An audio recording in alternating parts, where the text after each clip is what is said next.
It's all good.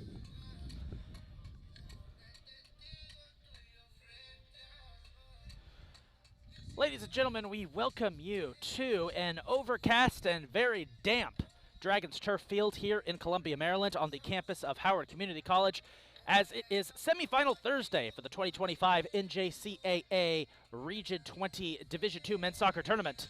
And up first, it's the 5-versus-1 game as the 5th-seeded Arundel Community College Riverhawks take on the number 1-seeded Howard Community College Dragons. Hello, folks. This is Isaac Donsky, a.k.a. the big man on the mic on the call, ready to bring you what should be 4 hours of nonstop soccer action. Semifinals Thursday, one of the most exciting days of the year for NJCAA soccer fans, so we've got two excellent matchups. Later today, we'll have the 2v3 game as CCBC Essex, the defending champions, take on WVU Potomac State. But to kick things off, it is the top-seeded Howard Community College Dragons battling it out with the Arundel Community College Riverhawks. Arundel came into this tournament with just 6 wins on the season. They got the 5 seed, but in a shocker, they took down 4th-seeded PG in the first round. It was the only first-round upset, and with it, they punched their ticket to the semifinals. However, they've got a tall task ahead of them as they have to go up against the number 1-seeded Howard Community College Dragons, who finished this season with just 1 tie in NJCAA play and no losses. The Dragons came out of Dragons, who had been a solid mid-table team over the last couple of years, exploded into a juggernaut this year, thanks in large part to a massive international recruiting class that has led the way and emerged as Region 20's most dangerous team. Now, they have a chance to punch their ticket to the championship, but they have to be careful. In last weekend's quarterfinals, the Dragons dropped 3 goals early against Cecil and had to score 5 unanswered goals in the second half just to get here. That shows you how tough the competition has been here in Region 20. Let's make the starters for both squads real quick.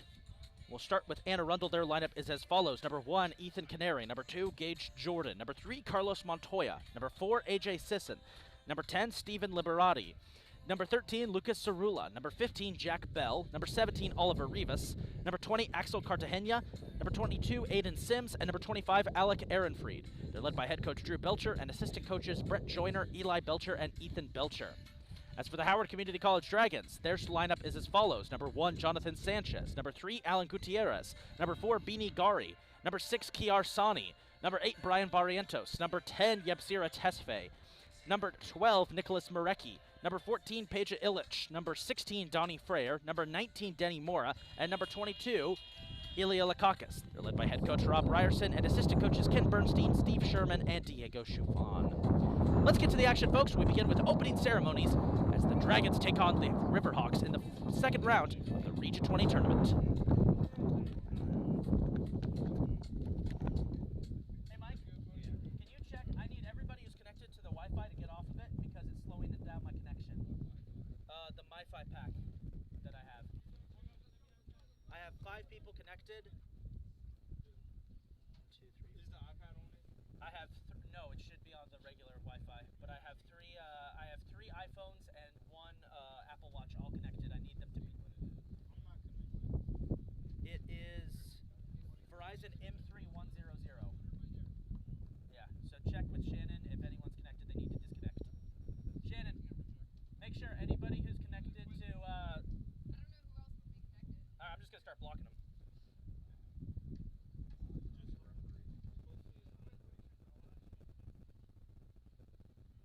Wi-Fi password's ASDF. I don't know how they all got connected.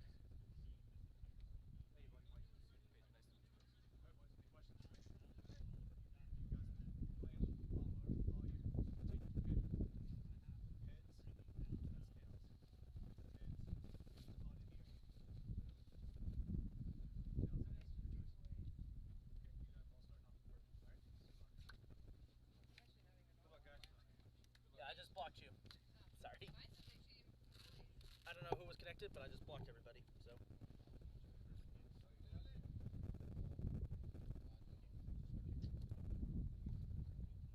Ladies and gentlemen, the following game is being played under the regulations of the National Junior College Athletic Association's Region 20 and the Maryland Junior Athletic Conference.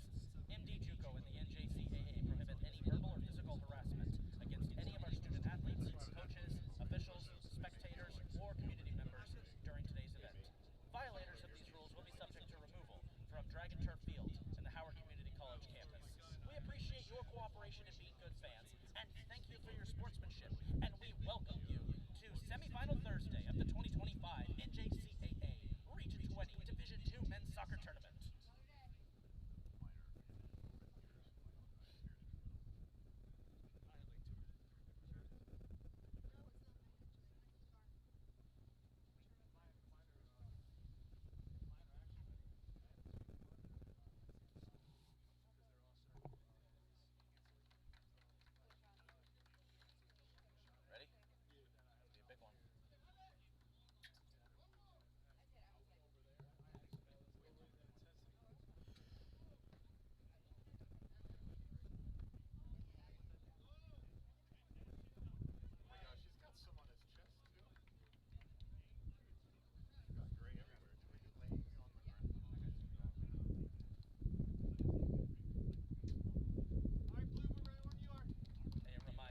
out anthem, and then starters, and then go.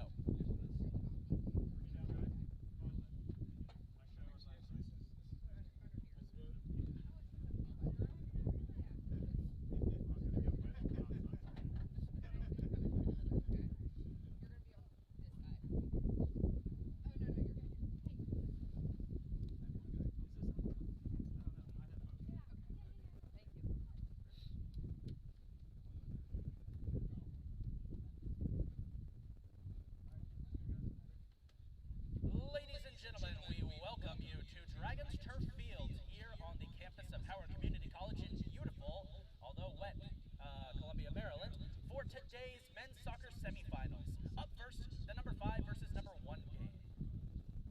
The following contest features the number 5 seeded Arundel Community College Riverhawks and the number 1 seeded Howard Community College Dragons. As mentioned earlier, the NJCAA and NJCAA prohibit verbal or physical harassment against anyone on the field. Violators will be kicked out of Dragon Turf Field. Thank you. At this time, we ask all who are able to please rise. Gentlemen, please remove your hats. Turn your attention to the right of the seating area as we honor our country with the playing of our national anthem.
Thank you.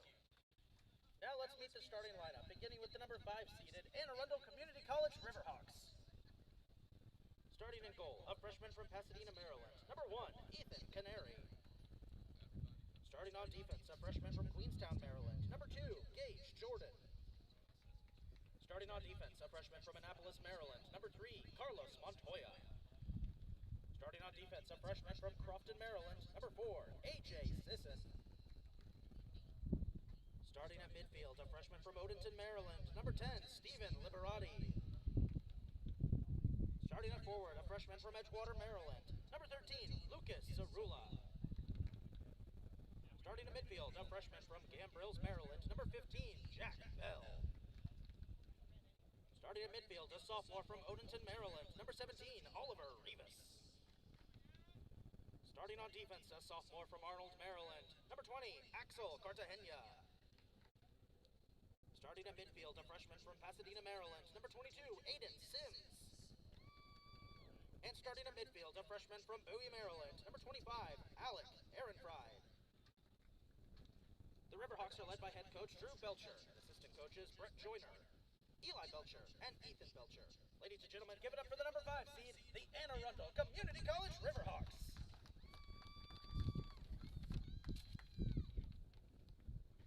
And now let's meet the starting lineup for the number 1 seeded Howard Community College Dragons. Starting in goal, a freshman from Ellicott City, Maryland, number 1, Jonathan Sanchez. Starting on defense, a freshman from Laurel, Maryland, number 3, Alan Gutierrez. Starting on defense, a freshman from Addis Ababa, Ethiopia, number 4, Bini Kari. Starting at midfield, a freshman from Addis Ababa, number 6, Kiar Sani. Starting at forward, a sophomore from Catonsville, Maryland, number 8, Brian Barrientos. Starting at midfield, a freshman from Addis Ababa, number 10, Yepsira Tesfaye. Starting at midfield, a freshman from Glen Oak, Maryland, number 12, Nick Marecki. Starting at midfield, a freshman from Niš, Serbia, number 14, Peja Ilic. Starting at forward, a sophomore from Odenton, Maryland, number 16, Donnie Freyer. At forward, a freshman from Hyattsville, Maryland, number 19, Denny Mora. And starting on defense, a sophomore from Ellicott City, Maryland, number 22, Ilya Lekakis. The Dragons are led by head coach Rob Ryerson and assistant coaches Steve Sherman, Ken Bernstein, and Diego Chufon. Ladies and gentlemen, give it up for the number 1 seed, Howard Community College Dragons.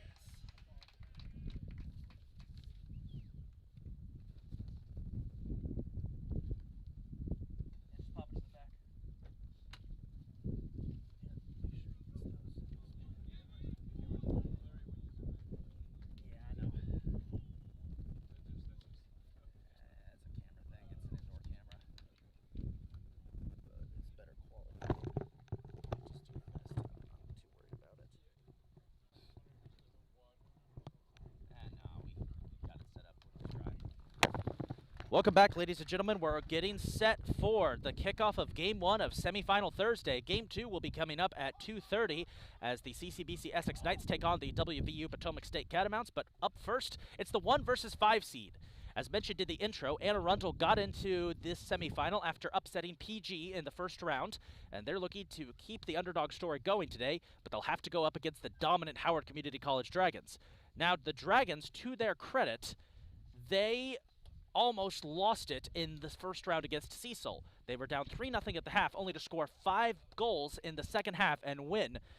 And the hope is that whatever magic they found in that first round will carry over here into the second. Now, while we are usually the usual crew for our Howard Community College Dragons games, because this is technically a neutral conference tournament, we will be neutral for both teams. So both teams will get the same exact responses for goals or good defensive plays.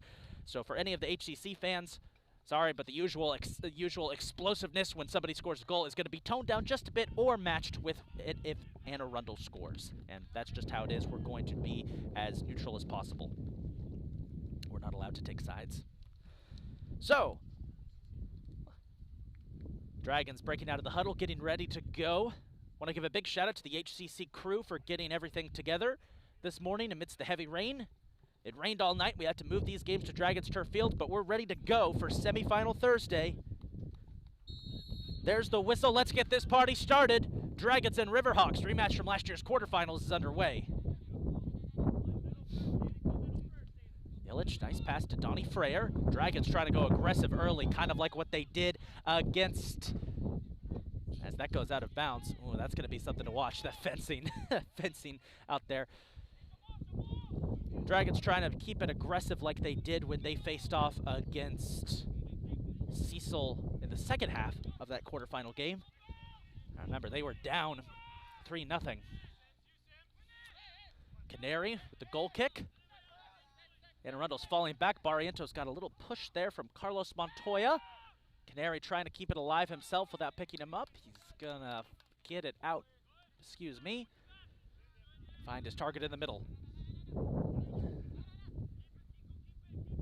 Sani looking for options. Splits the middle between 2 defenders, but no one was there for Howard. Good defensive pressure there for the Riverhawks.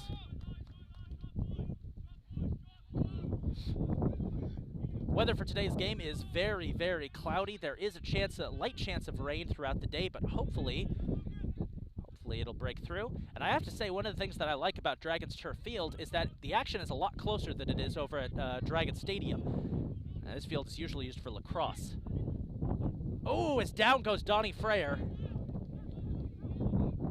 That's something to keep an eye on here, folks. This turf was soaked overnight by the rain, so it is very slippery. It's going to be interesting to see how that affects both teams' ability to dribble and make passes, because that ball is going to be a lot quicker on this turf than it is on normal grass. Freyer under pressure, gets it up to Beanie Gari. Dragons have been in control so far. Barrientos plays it back to Marecki.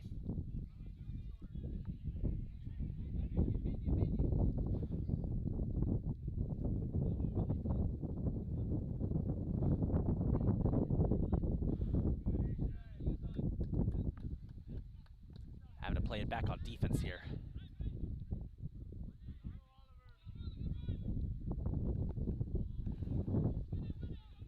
Ball's going to slide close to out of bounds. And it did go out. It's an Arundel ball. We'll be keeping an eye on that throughout today's game. Ball's out. It will be an Arundel possession. Riverhawks won just 6 games in the regular season. Excuse me, they won just 5 games in the regular season. But that incredible performance against PG helped push them here to the second round. And it shows a lot of resilience from this Riverhawks bunch. They're finding some difficulty working around this Dragons defense, though, as Ilya Lakakis and Beanie Gari break up that play. They were trying to get it to number 10, Steven Liberati. The Dragons are going to have to play it back on the goalie, Jonathan Sanchez. He's getting harassed by Liberati. He cuts it out and finds Alan Gutierrez. Ooh, and there's going to be a foul called on Anne Arundel as Brian Barrientos went down, and the Dragons immediately take the attack, and they won't get there in time.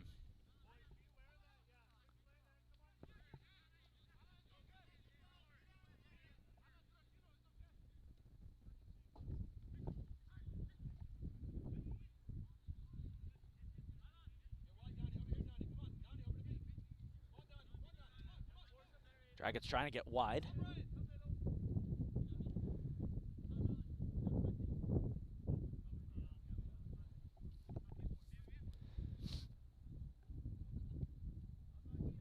Beanie. Play it back to Peja Illich.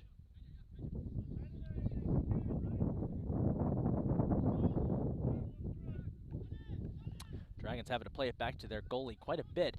Sanchez with a big booming kick, trying to find Barrientos down there. Nicely headed away by number 25, Alec Ehrenfried. Illich with an interception. Squirts it up the middle to Tesfaye. He's under heavy pressure there from Gage Jordan, number 2.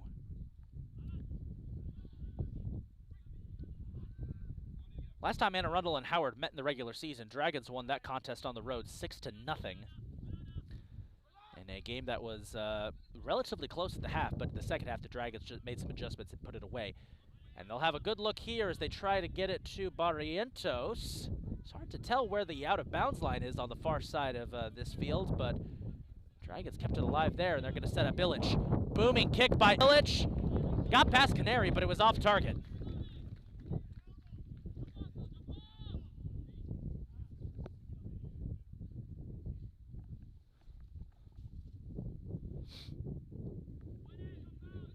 Dragons looking aggressive here in the opening minutes of this first half.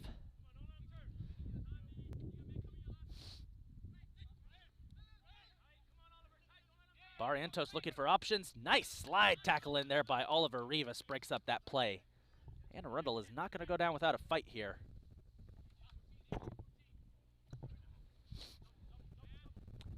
Apologies if I'm a little subdued here, folks, as defense there from Montoya trying to break up Donnie Freyer.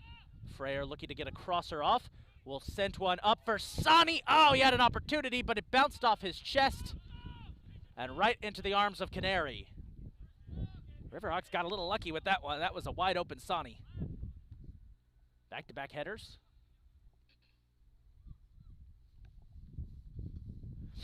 Got a nice cold wind coming in here, which is helping to dry everything out.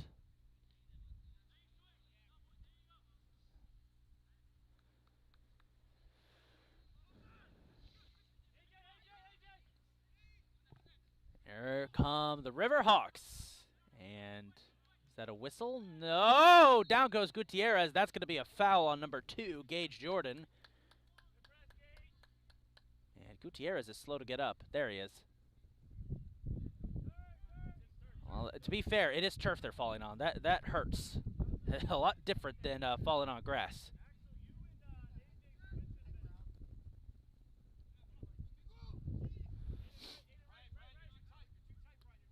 Barrientos is playing it very tight in the middle. And Anne Arundel breaks up that play.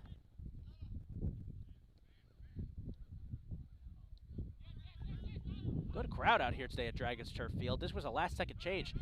Game was originally supposed to be played at Dragons Stadium. Got moved to the turf though because of the rain. Last night the Dragons HCC staff did a wonderful job getting everything set up, and that included switching over scoreboards, getting all the benches and goals swapped over here. They did a wonderful job at that. The only casualty, our men's lacrosse team, is going to have to practice indoors today.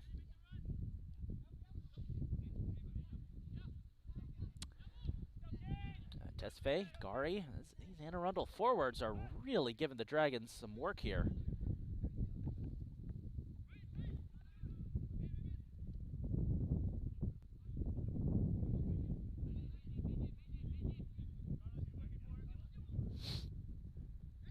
Denny Mora finds Kiar Sani. Nice behind, no look pass there by Sani. That's a chance there. Oh, Sani got hurt.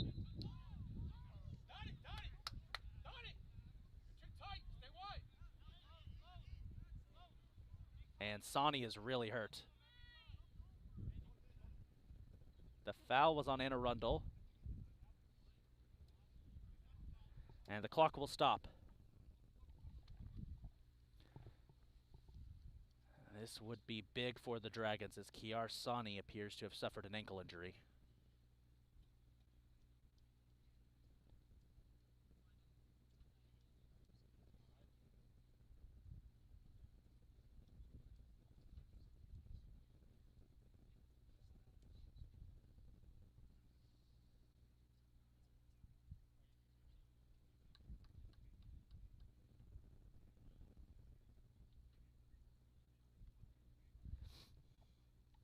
We're going to step away and hope the best. We'll be right back. Morning, Leslie. Tired, but I'm good. How are you doing?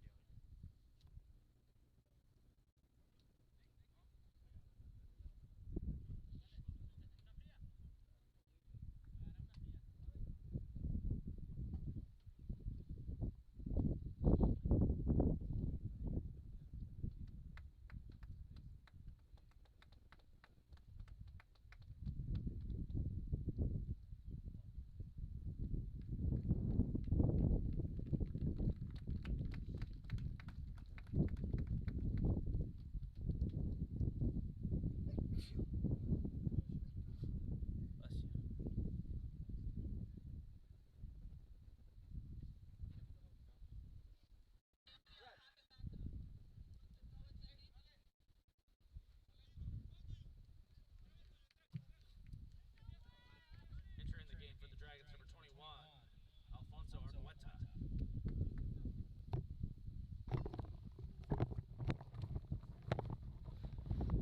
Alfonso Argueta enters the contest for the Dragons. Yep, Sierra Tesfaye takes the free kick. It's headed out of there by the Riverhawks. Scary moment there as Kiar Sani was helped off the field by our athletic trainer Tim Happel. Also, speaking of scary, there's a monster storm cloud headed right towards Dragon Turf Field. Hopefully no rain.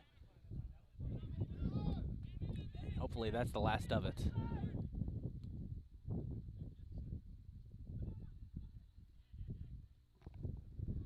Maybe a chance here for Barrientos. That's far.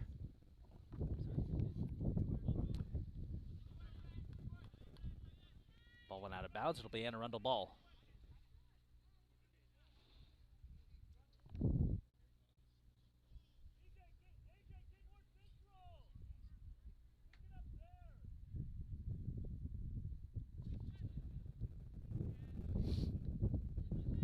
Denny Mora trying to cut through traffic, broken up by the defense.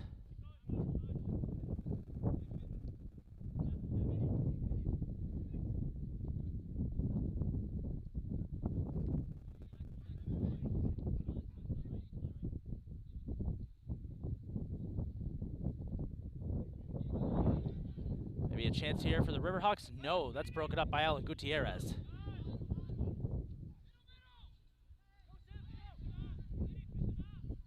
Anne Arundel trying to find a way in. Trying to get it to Aiden Sims, 22. It's broken up by Lakakis. As, ooh, that's going to be a foul on Barrientos as down goes Alec Ehrenfried.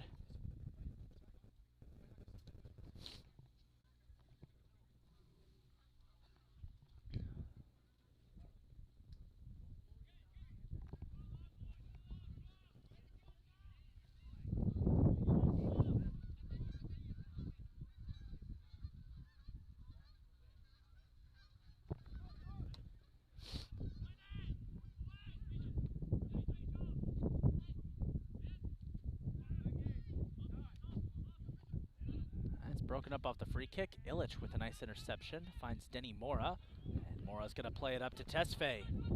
Chance for the Dragons. Tesfaye. Broken up by Canary. Nice play. Ethan Canary makes the stop.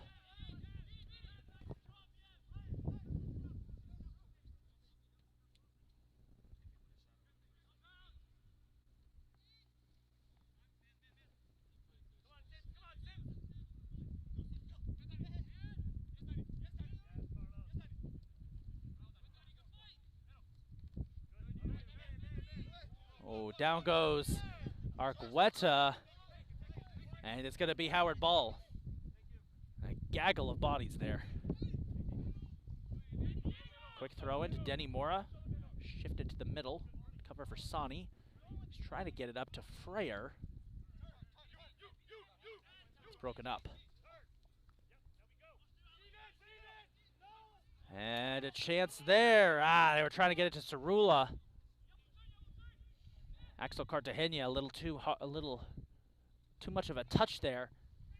It's broken up.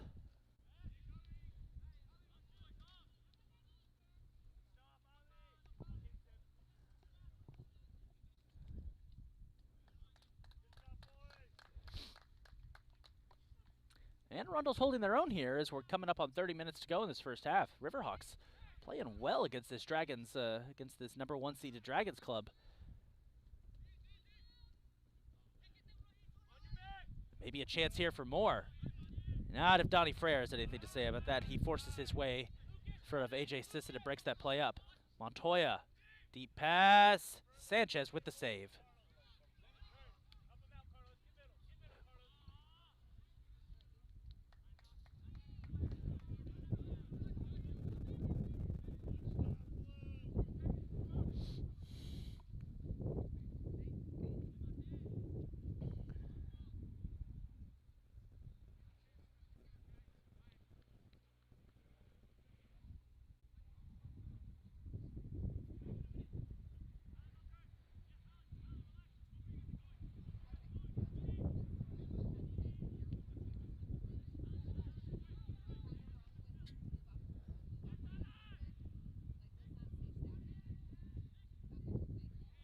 Big collision there between Marecki. Someone else. There's a little lob. That's headed away by Lakakis.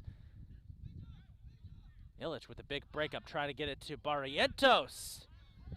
And here comes Donnie Frere on the response.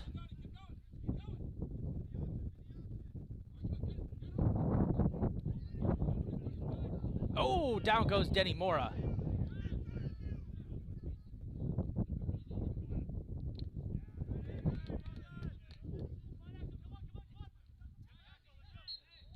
Beanie Gari gets tripped up. Foul is going to be on number 20, Axel Cartagena.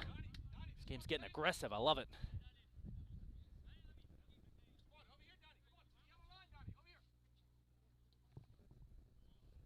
Dragons once again trying to park it down for Barrientos.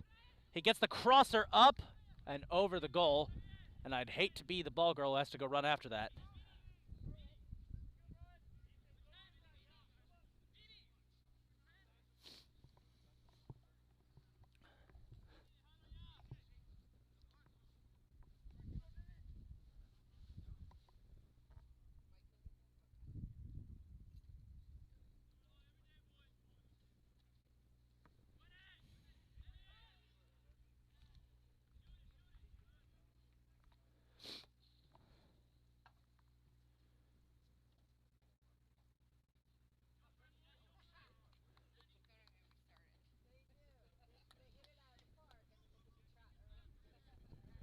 Subs getting set to come in. Number 14, Nolan Walker is getting set to come in for Arundel here. As the Riverhawks will be the first to make an intentional adjustment. Dragons had to make one due to Kiarsani getting hurt. And put Alfonso Argueta into the game. Both sides have had plenty of good chances, but this is turning into a good defensive battle here.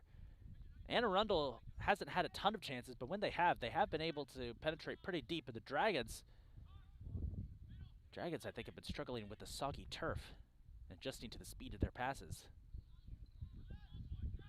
It's probably going to be a low-scoring game.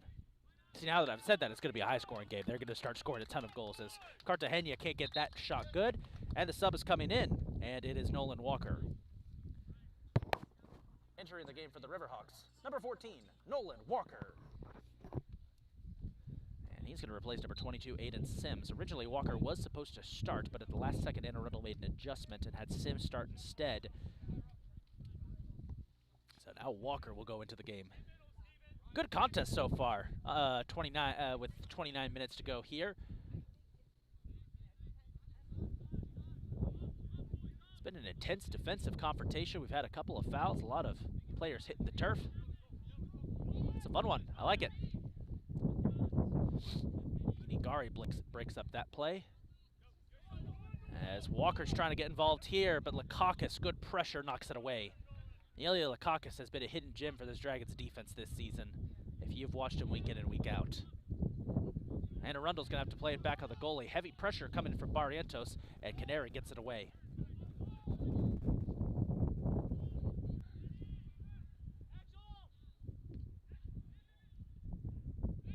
Marecki gets knocked to the ground, and that's going to be a foul there on Jack Bell, I believe, number 15.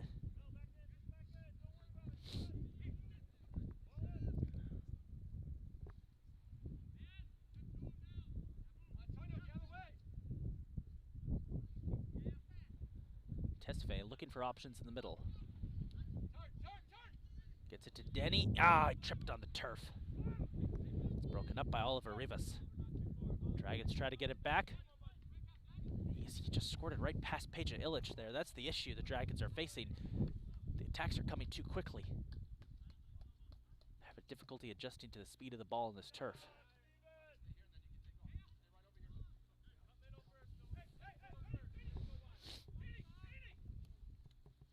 Gari trying to find Freyr. Good move by Freyr. That gets knocked out. Dragons ball.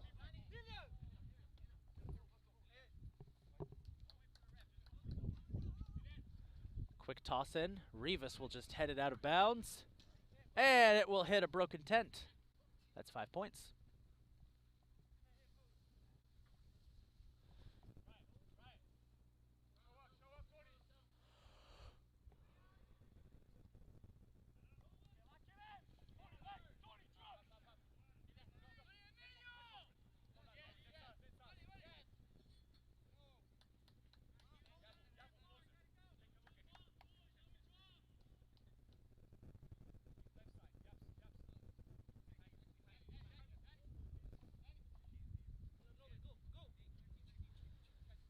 And Arundel quickly try to move it up here. Maybe a chance with Cerula. Defensive pressure from the Dragons. Beanie Gari will snuff that out. Well, played it up nicely here for Denny Mora. Maybe a chance. Mora lobs it over the defender. The defender falls. Oh, they called a foul. Dragons had their first big chance, and a foul is called on Mora as he and Rivas got a little too close for comfort there. Rivas fell. Refs will give that foul to Denny Mora. Howard bench did not like that, and Arundel's bench loved it, as that was a one-on-one situation that the Riverhawks did not want to have to face. So this game remains 0-0.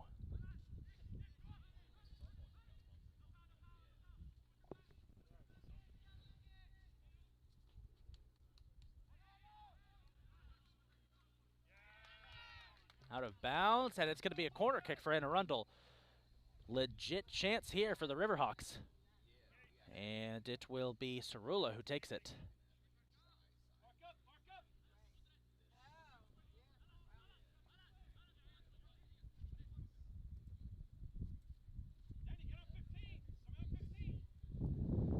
Kick on the way.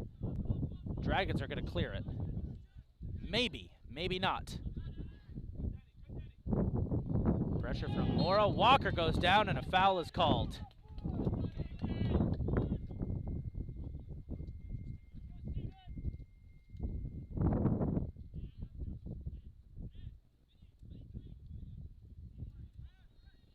And it will be a free kick here for the Riverhawks.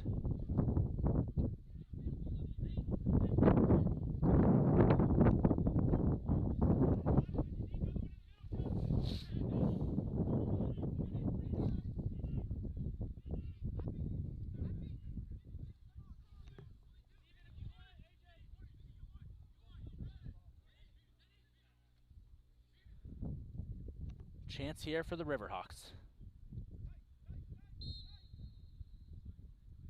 Kicks on the way.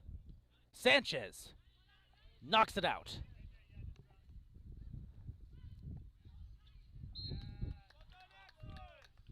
And that one out of bounds. That is going to go back to the Riverhawks here as Arundel is starting to control possession late in the first half.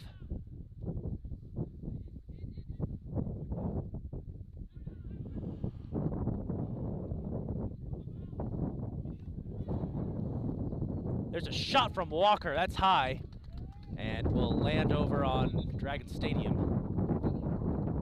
Sub coming in, Sebastian Fonseca is going to check into the game for the Dragons. Entering the game for the Dragons, number 11, Sebastian Fonseca.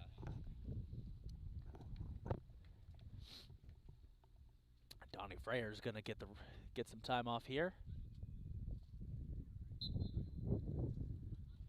As we resume the action. Still 0-0 here in the first half with just about 23 minutes to go.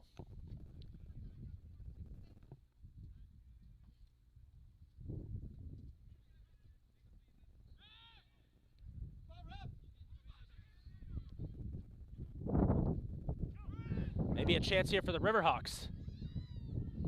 Big collision. Sanchez makes the save. Riverhawks want a foul. Liberati went down. He's okay. He's helped to his feet by Alan Gutierrez. Sanchez, big kick in response. Trying to get it down to Tesfaye.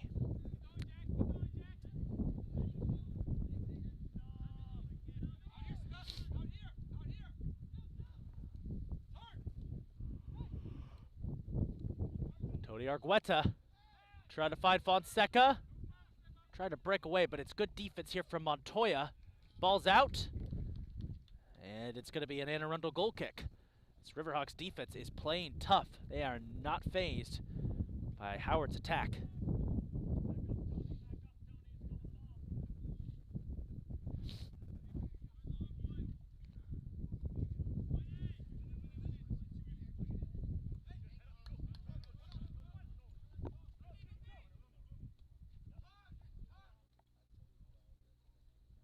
Maybe a chance for the Riverhawks here. Beanie Gari breaks that play up.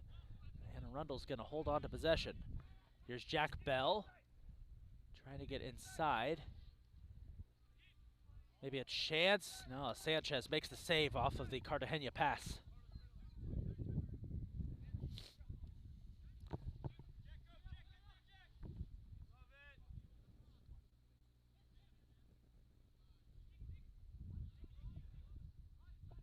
Dragons just don't really look all that comfortable. Their defense is definitely playing tough. Look at Illich. Really tough play there. Breaks that up.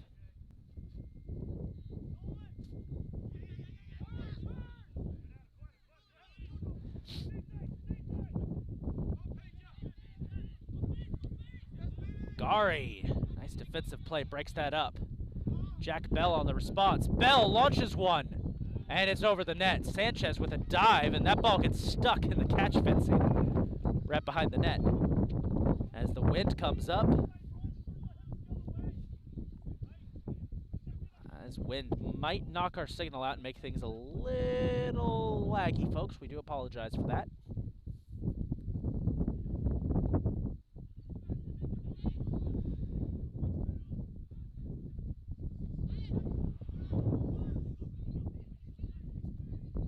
The chance for the Riverhawks here. No, Gari breaks it up.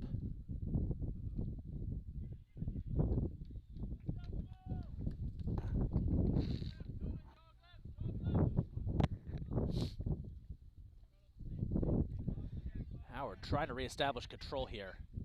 Lecoq is coming up for the defensive line. Might take it all the way himself. Passes over to Denny. Mora gets it to Tesfaye. Tesfaye plates it in for Fonseca. Fonseca's shot's blocked by Montoya. The two of them are tied up. Montoya might have gotten away with a little bit of a hold there. Play continues. Tesfaye, crosser off the head of a defender. Denny takes the shot, and it's high. It was a good offensive series for the Dragons there, but they're going to come up empty.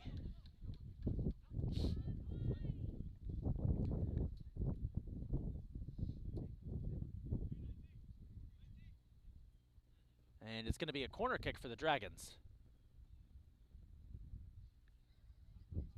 Tesfaye will take it. We'll see. Howard has a tendency to play their corner short. We'll see if they do that or if they're going to go all out here.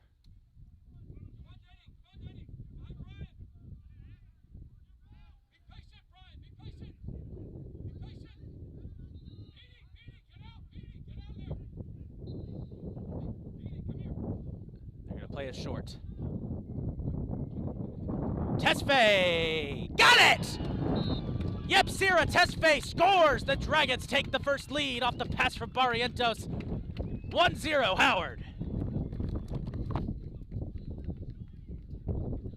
Dragons goal by number 10. Yep, Sierra Tesfaye off the assist for number 8, Brian Barrientos.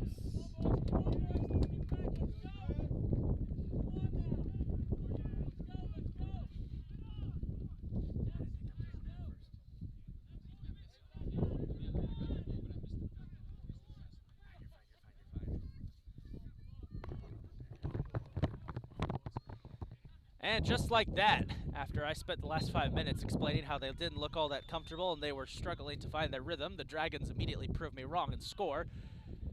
See if they can hold off for the rest of the first half. Bigger question is Arundel going to respond, or is Howard's momentum going to shift? Because the Riverhawks have kind of been in control offensively as, ooh. Tesfaye is going to get called for a foul there as he gave Sisson a little push in the back, and he went down.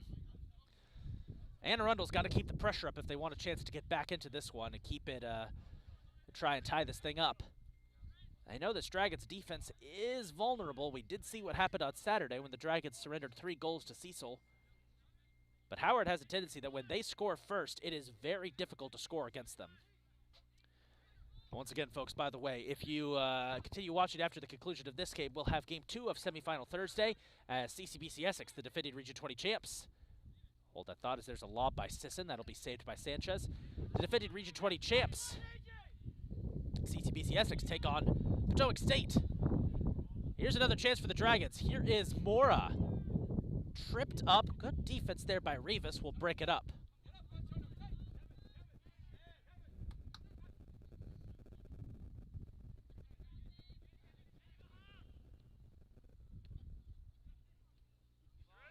And a chance for Nolan Walker to respond. Lakakis, heavy pressure.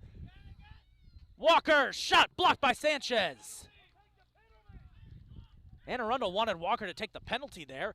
There's another lob that's headed out of there and just past Jack Bell's foot.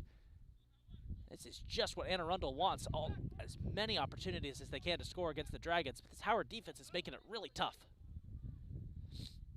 And you heard Anne Arundel's coaches yelling, you got to take the penalty there for Walker. If he falls down in the box there, the ref calls it a foul. That's a penalty shot. Sub coming in, Kevin Ruby's going to enter the game for the Dragons to replace Antonio Argueta. Entering the game for Howard, number 5, Kevin Ruby.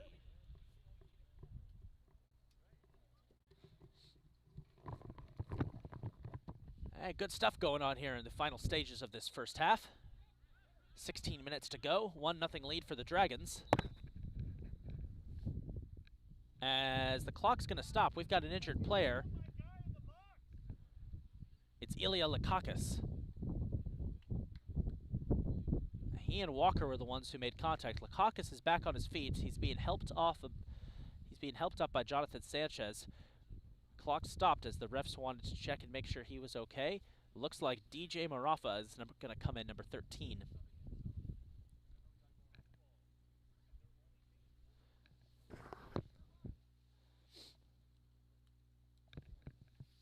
And yeah, Marafa's going to come in to replace Lakakis.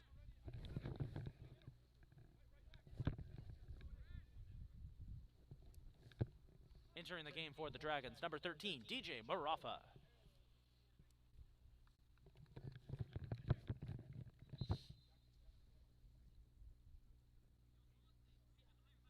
Howard will throw in.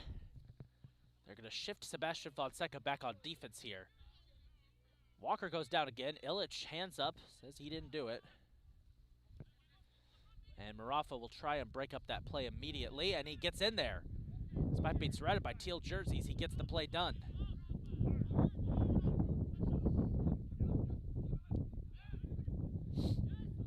Sebastian Fonseca, nice play there, breaks that up. And we'll get nice ball placement here for Barrientos, but Rivas is going to beat him to it.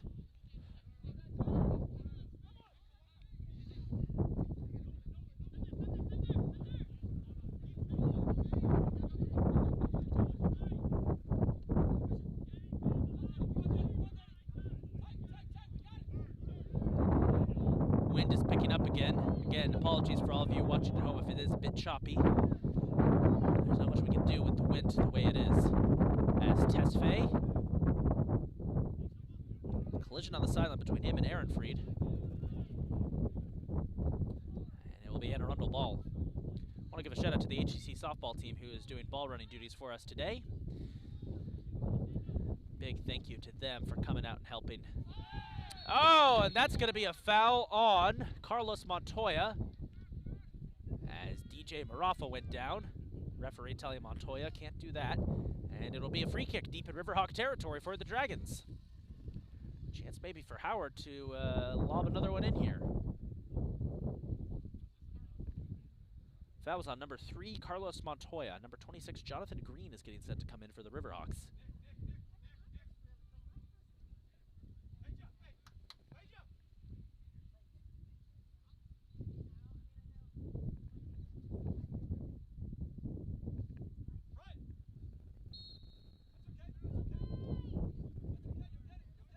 Looks like Tesfaye is going to take the free kick.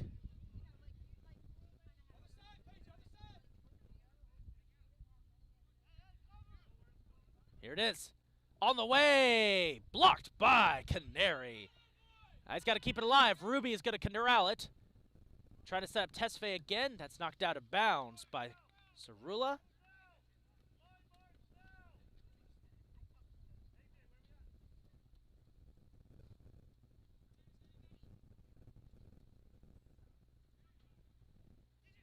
Maybe a chance. Marafa. Nice pass. Barrientos dragged down. No call.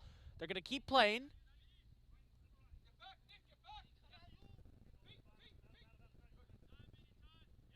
The refs are going to let him play on that one. And Arundel back on the attack here.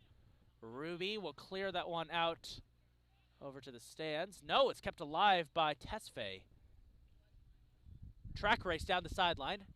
Tesfaye chasing, broke it up. It's going to be out of bounds, and it will be Dragons' ball.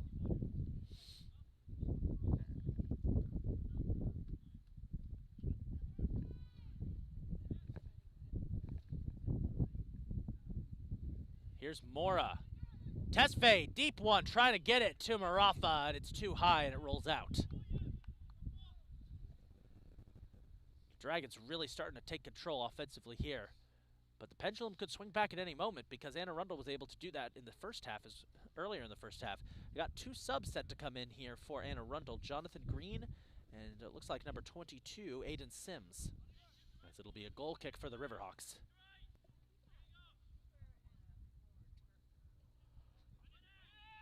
It's on the way.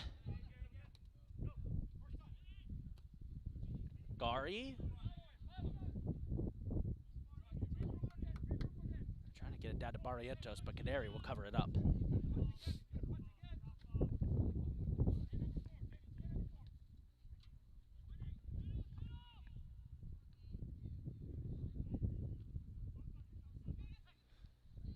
Scrum of the midfield.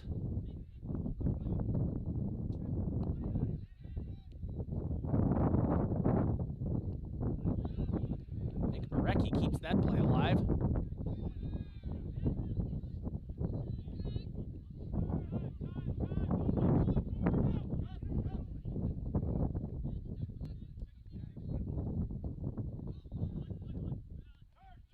Anne Arundel try to get to Nolan Walker there. It's broken up by the Dragons' defense. Tesfaye makes a man miss. Plates it down for Barrientos. Can he beat Rivas this time? Corner kick. It's off the flag. At least I think. Yes, it is.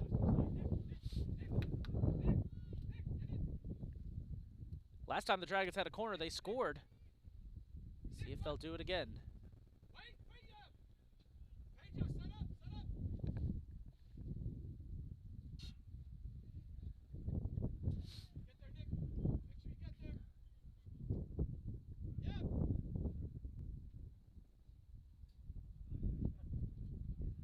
They'll take the corner short.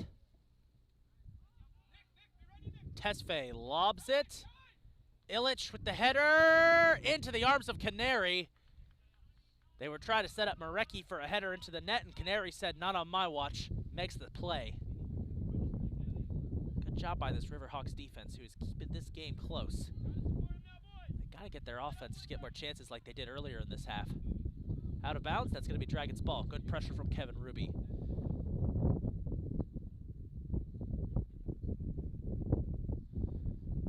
Ooh, has a chill as descended here at Dragons Turf Field.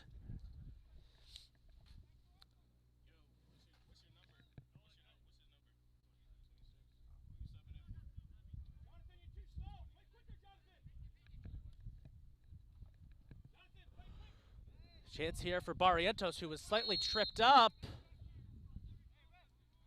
And a foul called.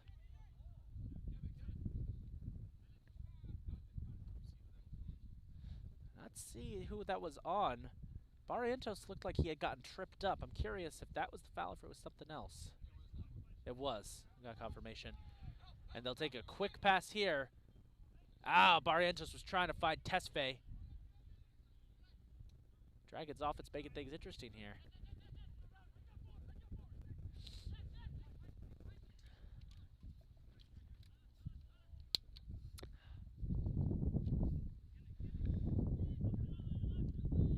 Ruby, nice slide tackle.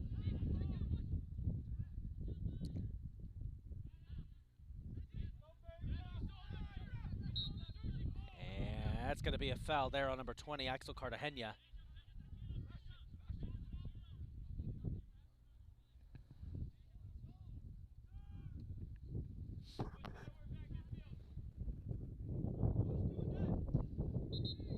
Out, subs come in.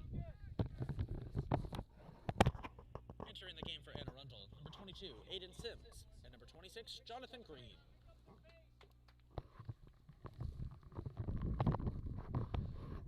Got about 8 minutes to go here in this first half. Dragons lead at 1-0, trying to punch their ticket to their first championship appearance since, I believe, 2019 when they were Division III.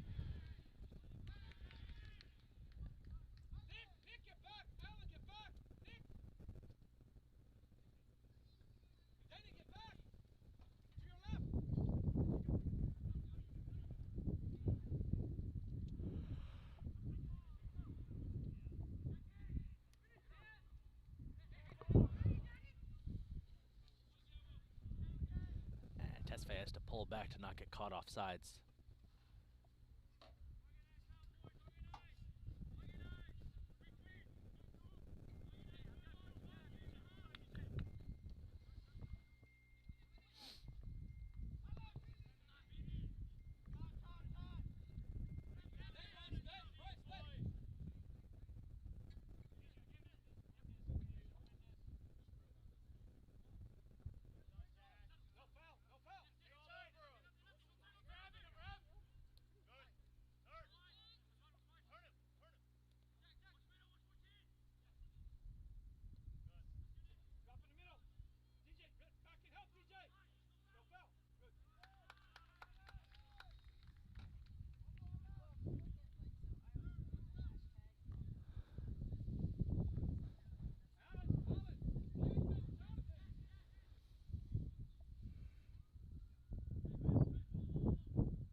Big kick from Gari. Try to find Denny Mora.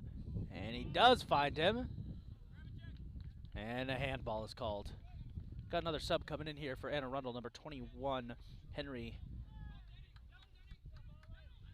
Guillen.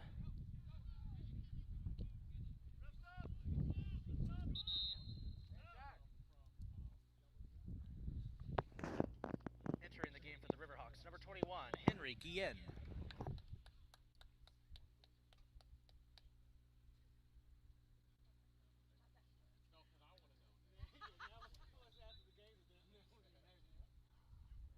Henry Guillen checks in.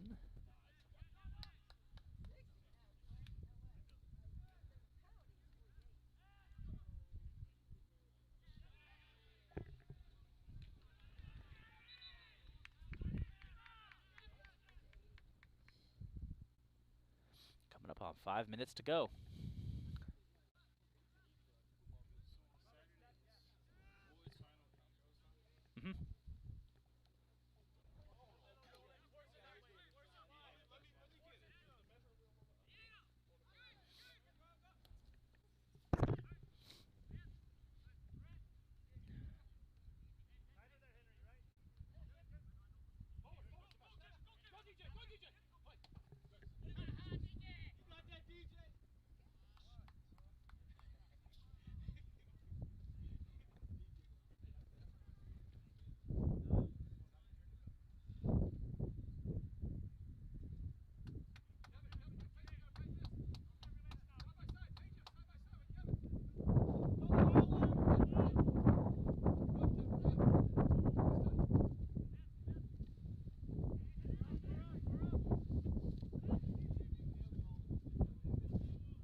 Maybe a chance for Tesfaye. Boxed into a corner by Montoya, breaks out of it. And it'll be a corner kick for the Dragons. Third one of the half.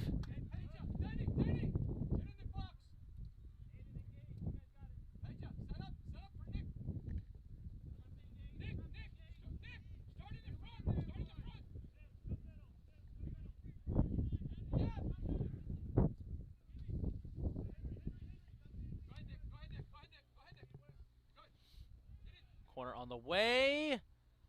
Marafa high.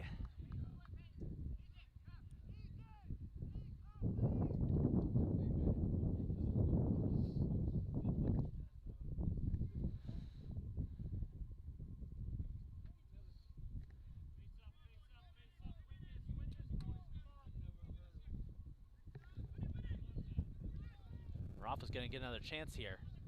Nice ball from Barrientos.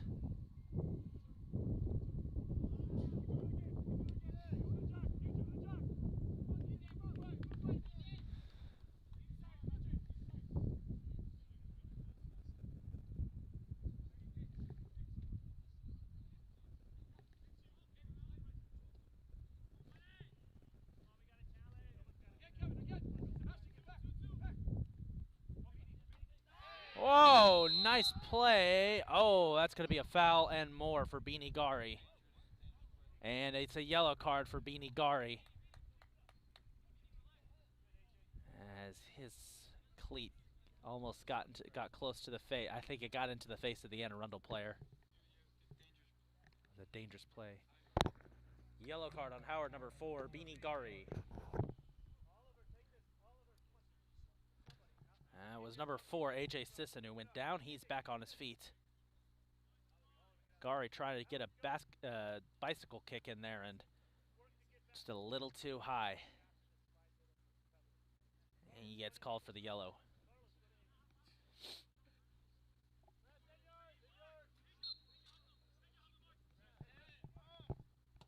Sisson's lob goes up. Sanchez. Oh, that's cleared somehow by Gutierrez. It's going to be a corner kick for Arundel, though.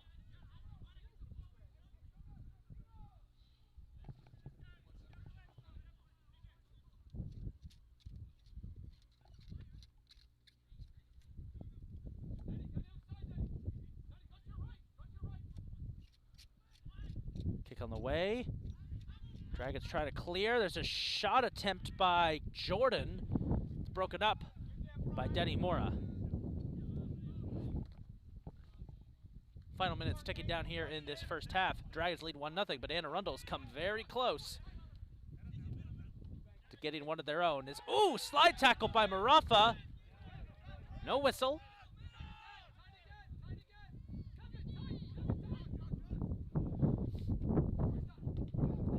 Ruby clears it nicely. And Sisson again was down there. He gets back up. Here's Green. Finds Sisson. Ruby. Ruby's going to get called for a foul that time.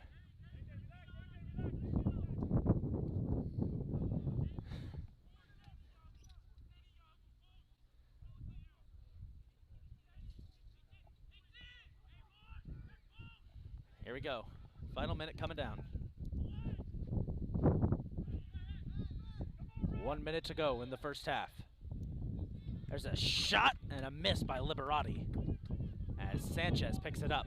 Dragons are going to go quickly here. Sanchez, big kick down for Tesfaye. Dragons want to try and tack one on here at the end of this half. Tesfaye surrounded by Canary.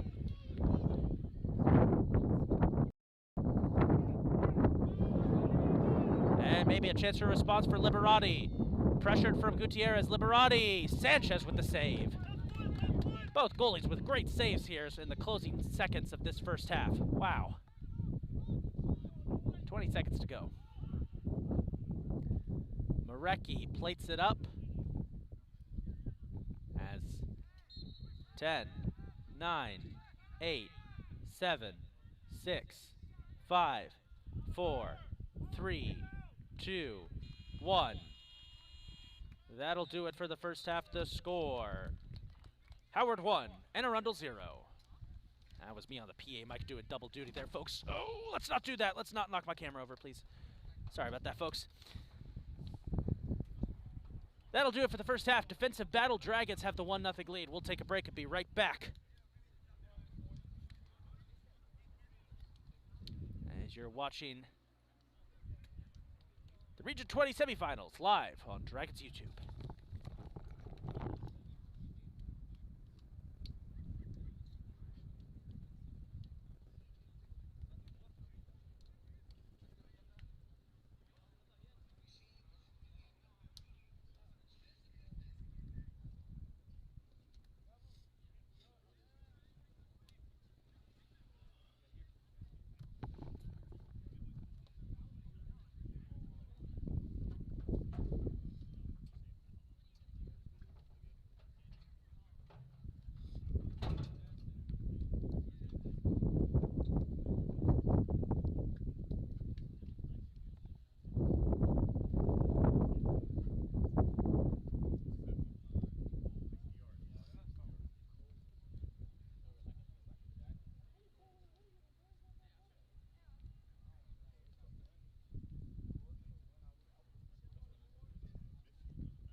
we're back to start the second half here of this first semifinal.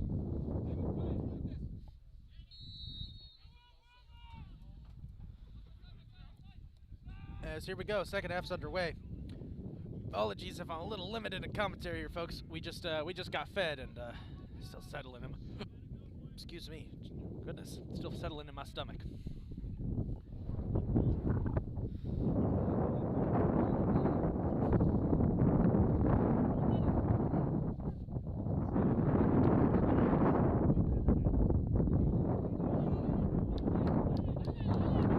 Dragons lead at 1-0 here in the second.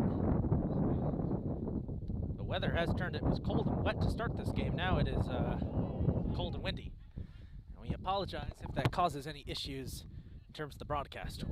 Hopefully it won't. Howard Community College leads 1-0 after a Yebsira Tesfaye goal. They're trying to punch their ticket to their first championship game since 2019.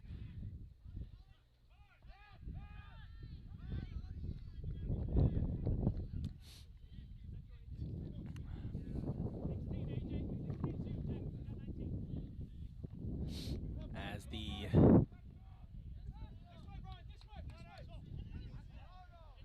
Brian Barrientos trying to plate up Denny Mora.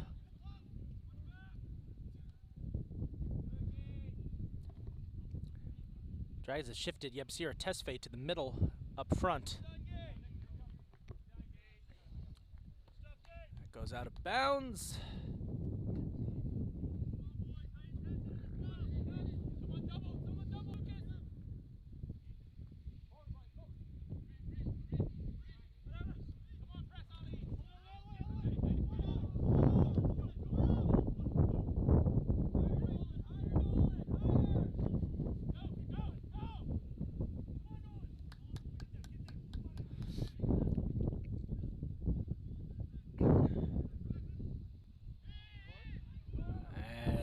Mora goes down, no call.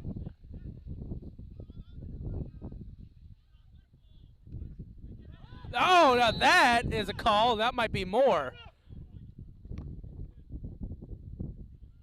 We heard that from up in the booth. Donnie Freyer got slapped in the face there and dragged down.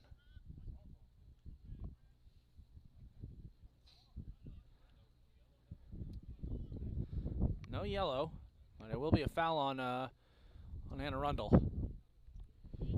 Oliver Rivas got a little too aggressive there.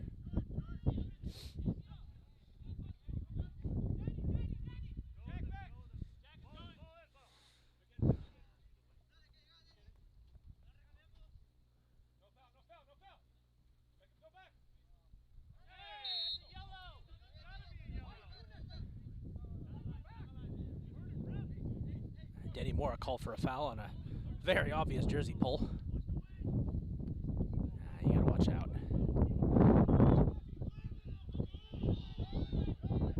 Both teams grabbing onto each other here, but the refs kind of swallowing their whistles a bit.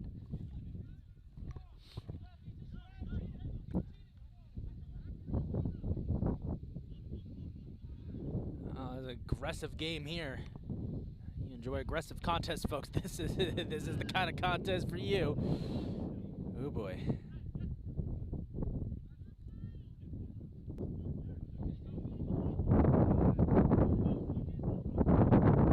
Nice slide tackle by Lakakis knocks that out. Good to see him back after he got hurt in the first half. Kiarsani, by the way, is out for the game after suffering what appeared to be an ankle injury in the first half. Hopefully he'll be back for, if the Dragons advance here today, hopefully he'll be back for Saturday. We'll wait and see on that.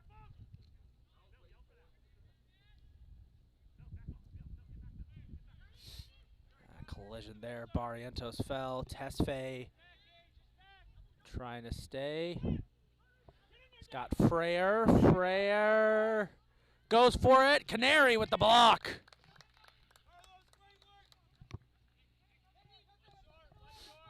It's going to be a corner kick for the Dragons.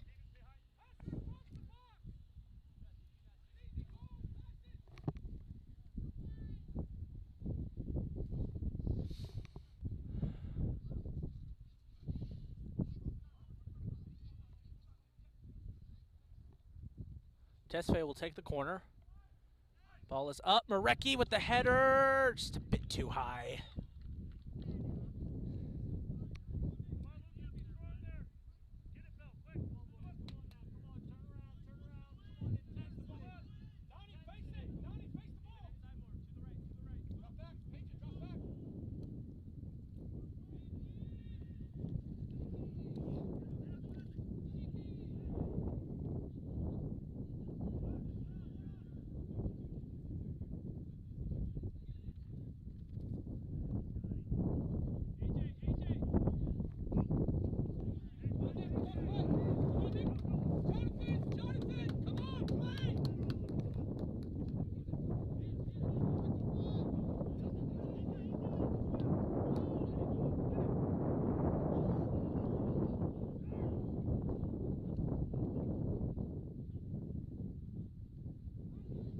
Chance here, that's blocked by Gutierrez.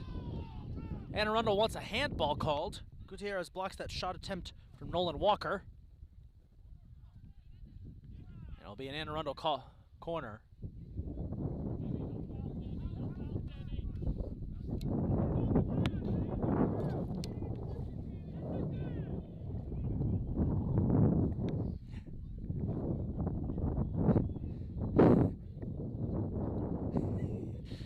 Here comes the corner from Anne Arundel. Ball's up, and it's too high. Oh, and oh. Sorry about that. My ugly mug was on screen for a second.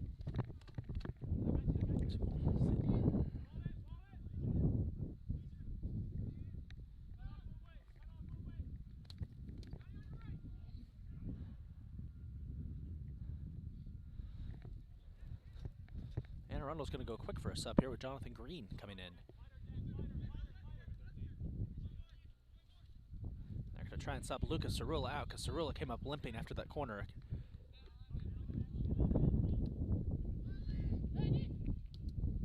Marecki, Tesfaye, get there on the speed, no.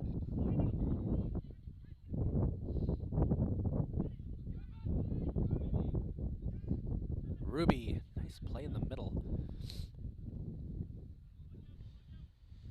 Trying to plate it up for Tesfaye. Here's Marecki. All batted around. Oh, Barrientos got kicked.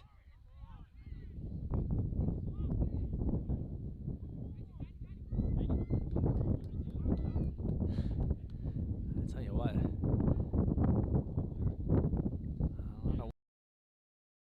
The second half, excuse me. Tesfaye. Oh, nice block there by Jordan. Breaks that play up.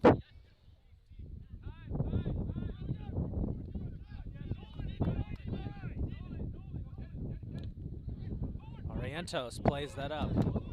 Ruby. Tesfaye. Trying to break away from Jordan. Tesfaye, it's broken up by Aaron Fried. Here's Barrientos on the response.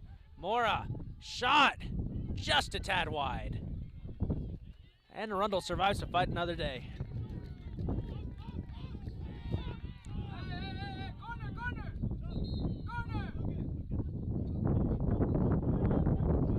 That should be a corner kick. Entering the game for Anne Arundel, number 26, Jonathan Green. So, from what we understand there, that should have been a corner kick, and the referees missed it.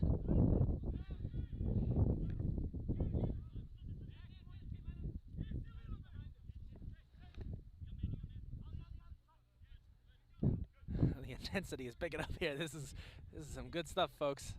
This is getting really intense. Ilya coming up from the defensive side, trying to put up Donnie Freyer. He's ahead. Freyer! Oh! Canary with the save. Second chance. Denny Mora saved again by Canary. Wow. Ethan Canary, give yourself a hand. Back-to-back impressive saves. Got the Anne Arundel fans here jazzed up.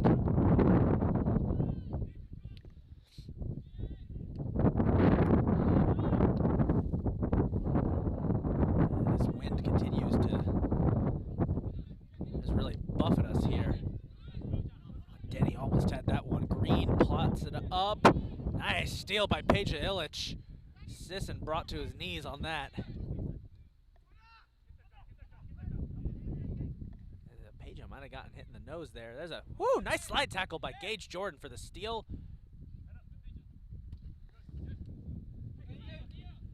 Ruby puts Liberati on the seat of his pants.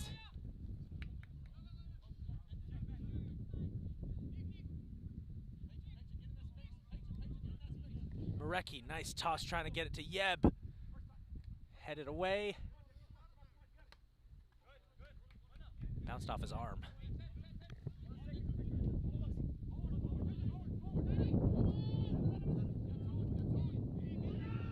Ruby, gotta be careful.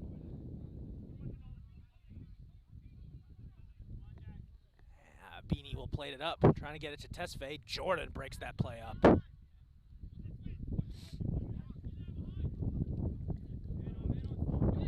Big play by Marecki. Liberati down. Marecki broken up. Still gains control. Denny finds Donnie's shot. That's blocked. Here's Barrientos. Oh, there's a hand on it. That was quite obvious.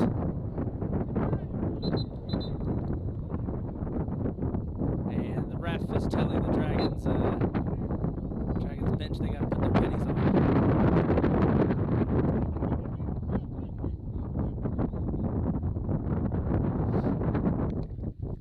Just get out of the way here of the broadcast.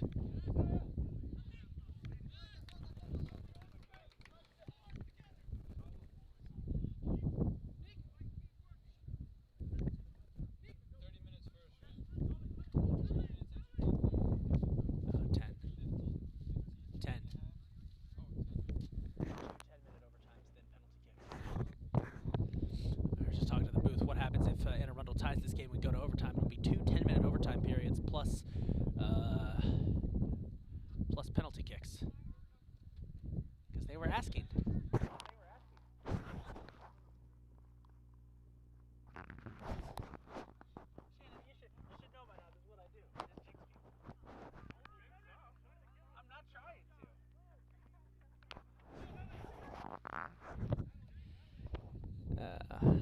Sportscaster 101, folks. Don't speak something into existence. Oh boy, here's Sisson, Gutierrez on the attack.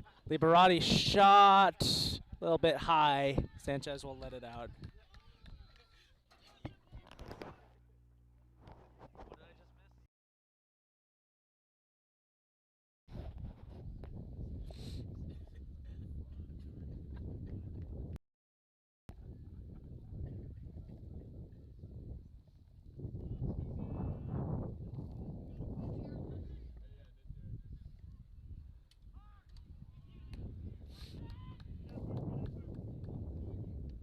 Sanchez, nice goal kick, trying to set up Tesfaye. It's headed away by Jordan. Gage Jordan having an underrated day out there on the defensive side. A lot of Howard plays that he's broken up.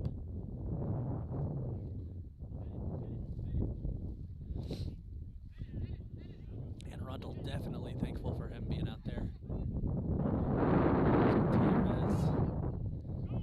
Oh, Ruby! And it's a handball. Oh, and tearing it out of his hands was Cartagena. I think they're going to say there was a foul first.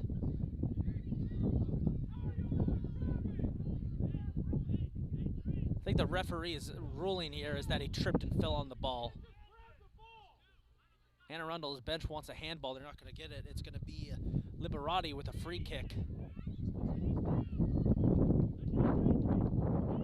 The argument here is that the foul was called first.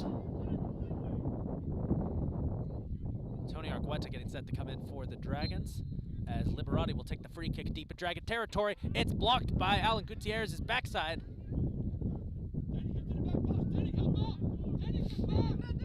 There's another lob attempt. They're trying to set up Jonathan Green too far out of bounds.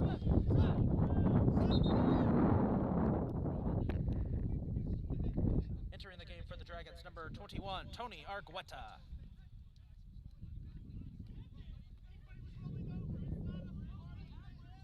And they'll pull Kevin Ruby out of the game. The ref came over to try and explain what happened. Well, I think what they're happening here is that Ruby accidentally fell on the ball. That's why the reason there wasn't a call for a handball is because Ruby fell on the ball while he was being fouled. I think that rules out the handball. Correct me if I'm wrong, Diego. That was? Okay.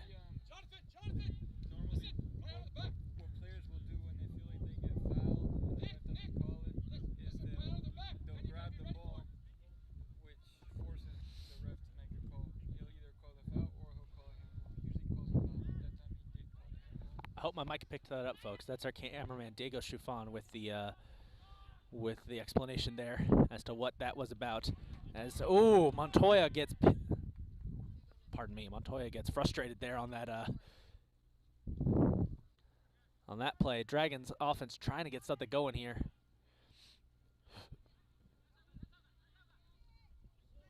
Tesfaye, nice play. Oh, he gets tripped up, and a foul called on Rivas.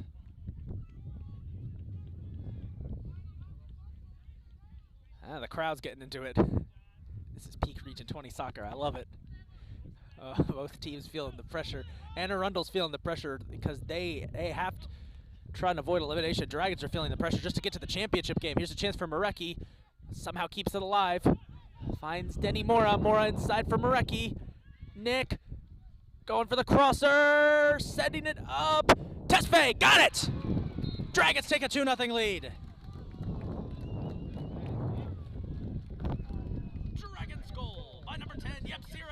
His second of the day, assisted by number 12, Nick Marecki. Entering the game for Anne Arundel, number 22, Aiden Sims.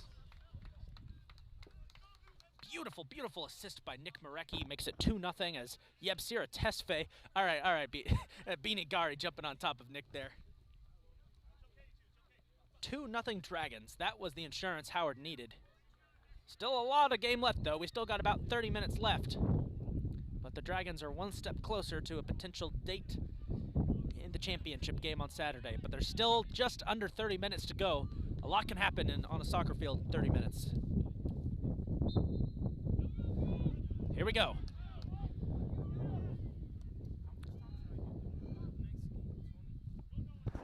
As much time as it takes to get to 2:30. Yeah.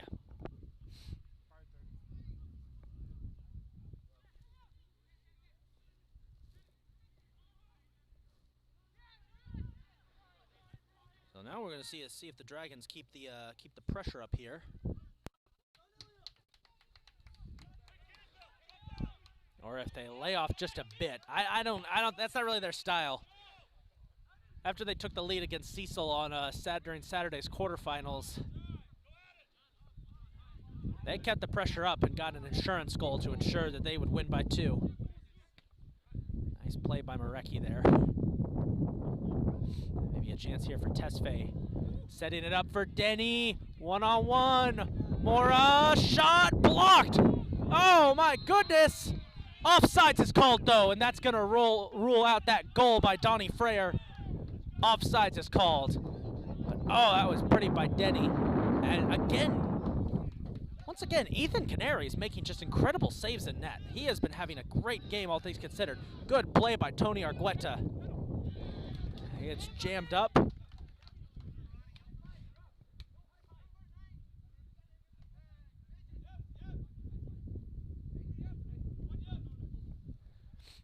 Marecki tosses in, trying to find Yeb. Ball's out.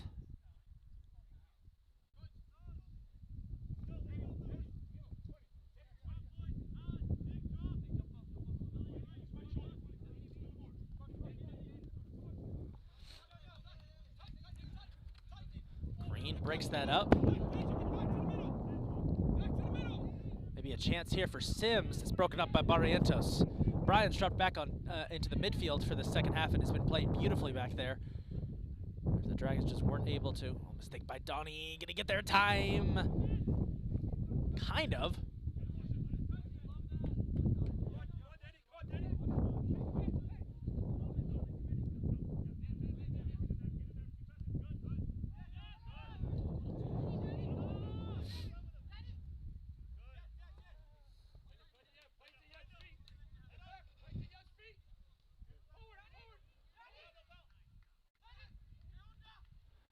Big kick trying to get it to Tesfaye. Maybe a chance. Tesfaye went down. And whistle swallowed on that time. It's good defense for Gage Jordan. Who else? Sanchez.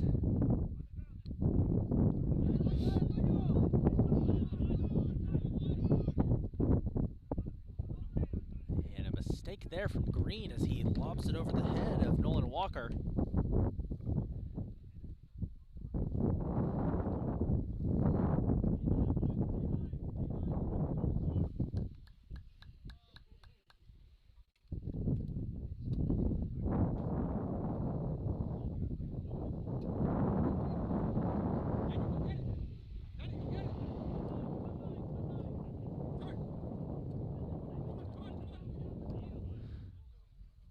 Once again, trying to set up Yeb. Oh, mistake.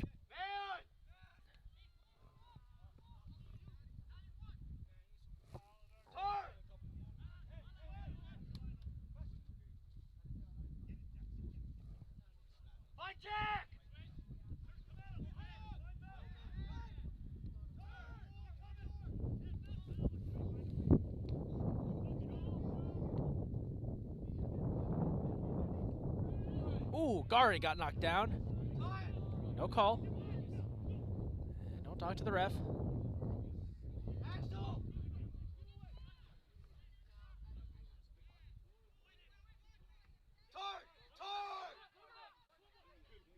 Maybe a chance here for Sims. Inside, Gutierrez. Yo, Green is everywhere. Scrum for the ball. Dragons somehow clear it. Marecki, good play, breaks that up and out of bounds, but it will be an Arundel ball. Sub comes in. Entering the game for Anne Arundel, number 4, AJ Sisson. Entering the game for the Dragons, number 11, Sebastian Fonseca, and number 13, DJ Marafa. And DJ Marafa's fan club is out here. Every time he gets subbed in, he's got a bunch of fans. DJ, he's a sophomore here at HCC, but he's he's got 1 year of eligibility left, so he'll be back next year. As Marecki gets twisted down, but manages to clear the ball. Wanted a call, he's not going to get it.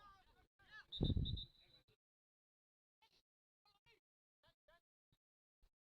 is Anne Arundel's first real chance here in the second half.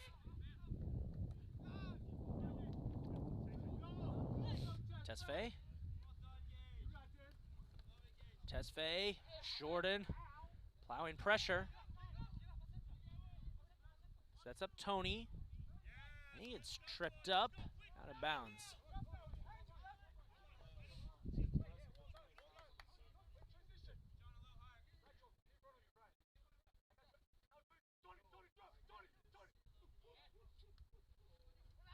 Barrientos got in there. Nice play. Jordan clears it. Allen with the header.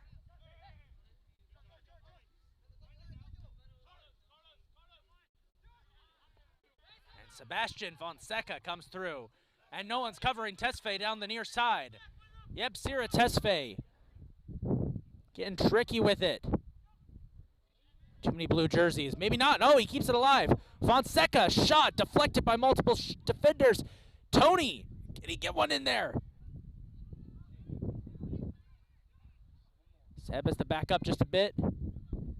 Lob. It's deflected. No corner there. Canary, smart play, comes up and makes the, scoops it up.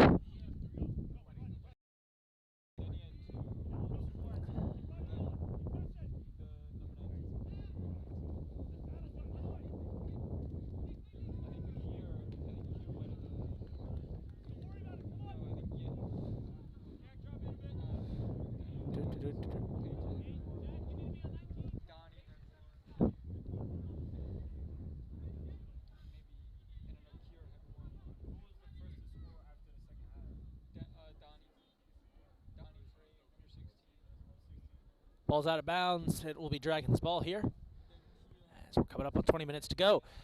Both Potomac State and Essex have pulled up for Game 2. Be sure to stick around here on the same stream as we'll bring you Game 2 of our doubleheader between the Catamounts and the Knights. That should be a fun one, the 2 versus 3 seed. Both Essex, of course, the defending Region 20 champions. They've dominated Region 20 soccer for the last decade or so, even longer in some respects. And Potomac State, one of the big surprises this year, kind of coming out of nowhere to finish 3rd in the region. Survived a wild game against Garrett in the semifinals. Oh, that's going to be a foul as Tesfaye gets dragged down by Jordan.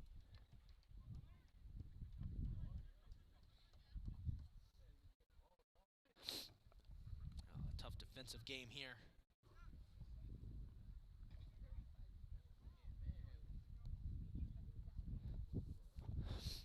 That'll be a free kick here for the Dragons deep in Riverhawk territory with just under 20 minutes to go in this semifinal. The winner will play at 3 o'clock on Saturday against either Essex or Potomac State.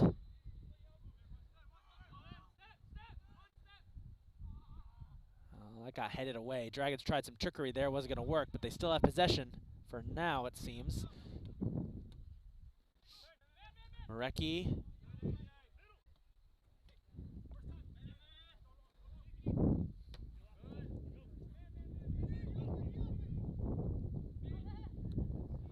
Gari, a little short. He was trying to get it down to Denny Mora.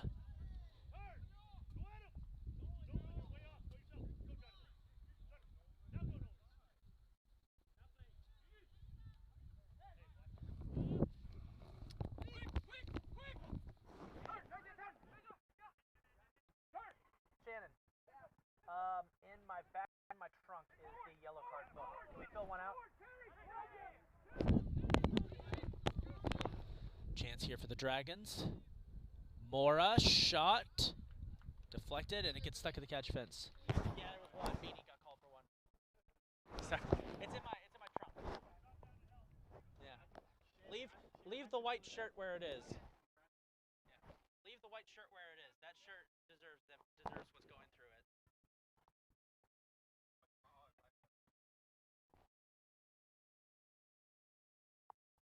No judging my car. No judging my car's interior. I know. Corner kick here for the Dragons. We're just making sure we got our yellow card book ready. Tony sets one up. Bounced through a lot of... There's a header by Brian. Peja going for a kick. Canary makes the save. Did you get that shot? Joey, did you get that shot by Peja? Yeah.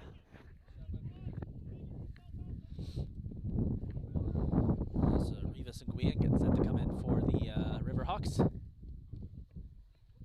Oh, down goes DJ. He's okay, though.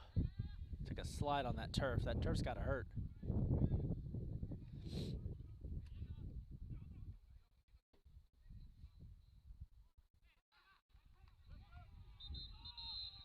Subs coming in. Entering the game for the Riverhawks, number 17, Oliver Rivas. Number 21, Henry again.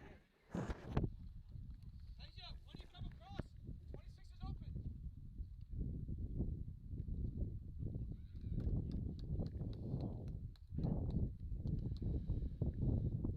They're going to place Alec Ehrenfried and Nolan Walker. Sun's coming out here at Dragons Turf Field.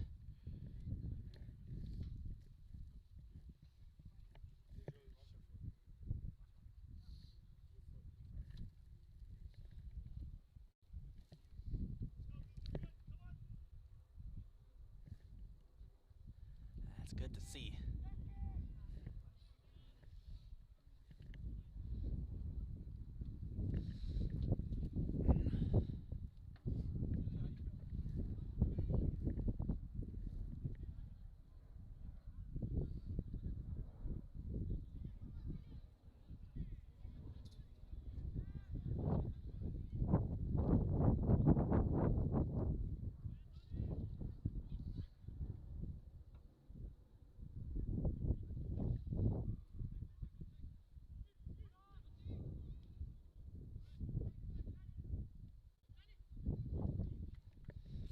a chance here for Tesfaye.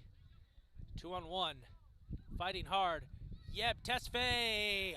Make it 3. Hat trick for Yebsira Tesfaye. How about that? Dragons goal by number 10, Yebsira Tesfaye. That's 3. It's a postseason hat trick.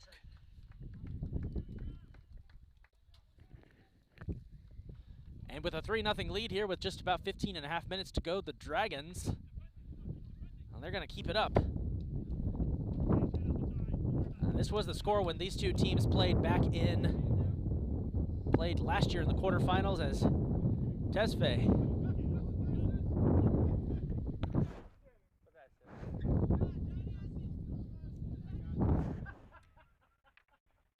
Denny Mora on the assist on the latest goal.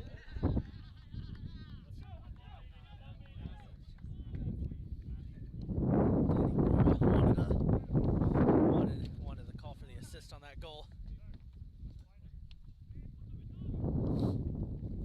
Wind picks up here. That's a chance. Sanchez with a big save.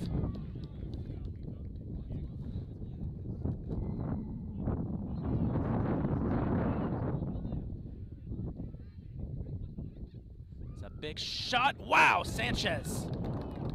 Nice deflection. It's going to be a throw-in.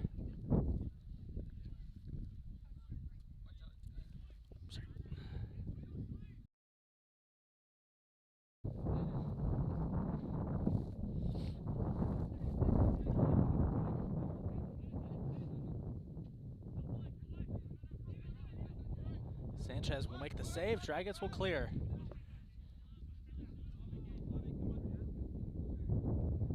And maybe another chance for Tesfaye? Surely not. Sub coming in, it's Lakakis. Entering the game for the Dragons, 22, Ilya Lakakis.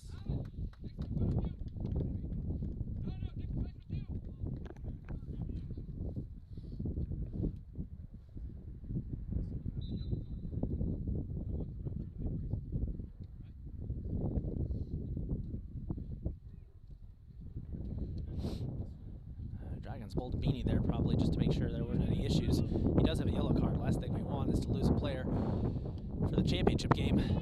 That is if the Dragons make it. Still about 13 minutes to go in this one.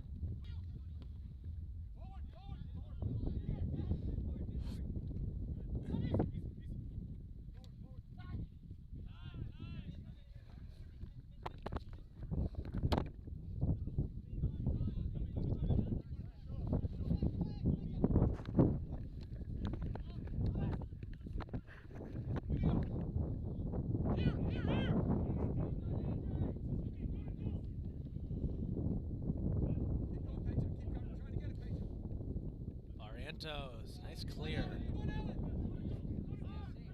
Maybe a chance here. Sims. Let's try to cross it up for Liberati. We'll go out of bounds.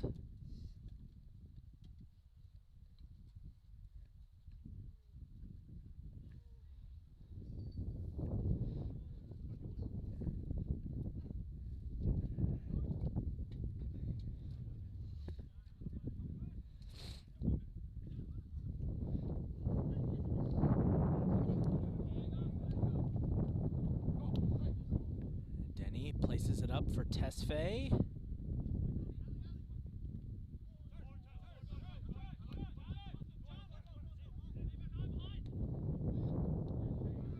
And Pedro with a good play. Good ball for Yeb. Surely not, right? Oh, it's broken up. Not yet. Oh, but Tony ricocheted off his face. Lakakis.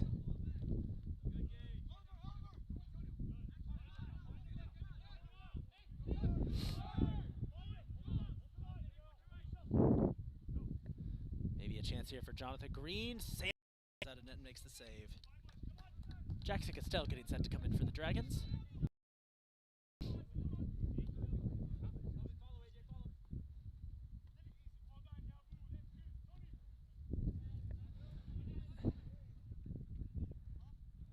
Tesfaye. Ball's out. Sub coming in. Entering the game for the Dragons, number 2, Jackson Castell. Entering the game for the Riverhawks, number 14, Nolan Walker. And number 15, Jack Bell.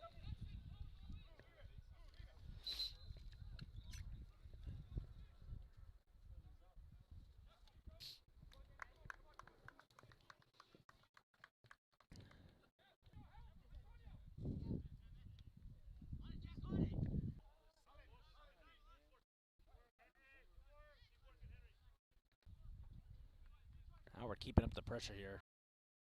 You know the Dragons want to try and get one more. And the Catamounts. Kevin Ruby set to come in.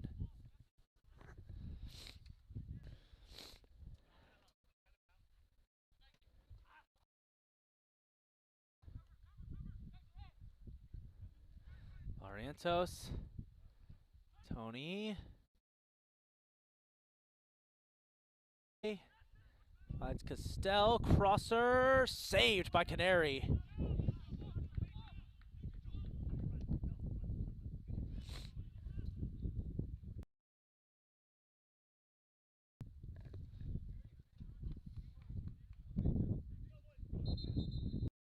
Coming in.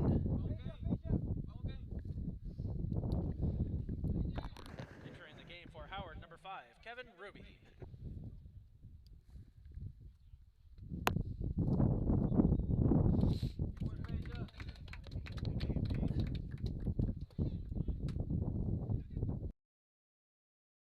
Rafa here. He's ahead of the pack. DJ! Second. Oh, big collision. DJ got hit in the face.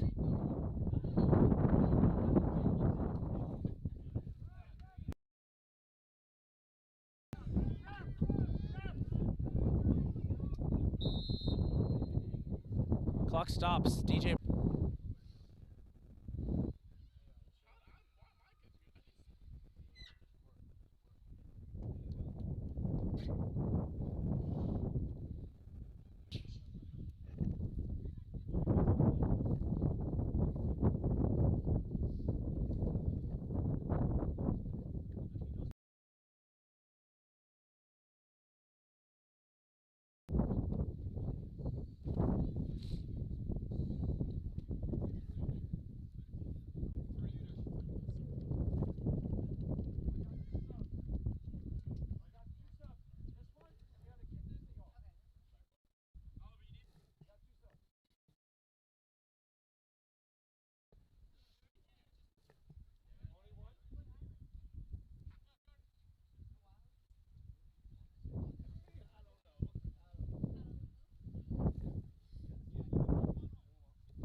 Entering the game for the Dragons, number 25, Carlos Contreras. Also entering the game for the Dragons, number 23, Julius Marks. Coach, we got too many players. Coach, we got too many players. Because Udo's playing for Brilliant. Udo's just playing fine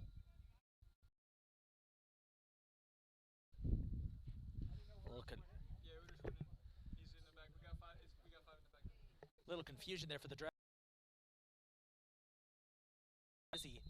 And the Dragons didn't see that. They tried to send an extra player there. But the benches have cleared as Howard has sent in their subs.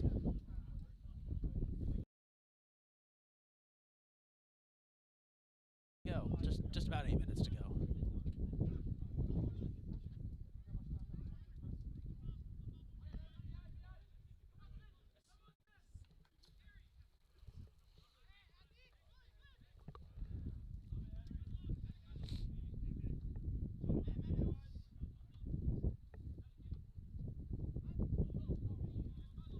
Contreras.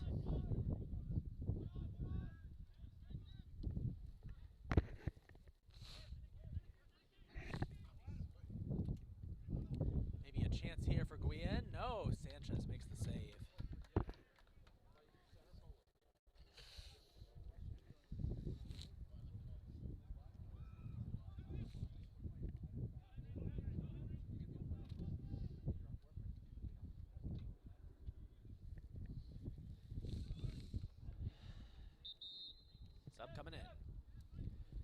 Entering the game for the Dragons, number 23, Julius Marks.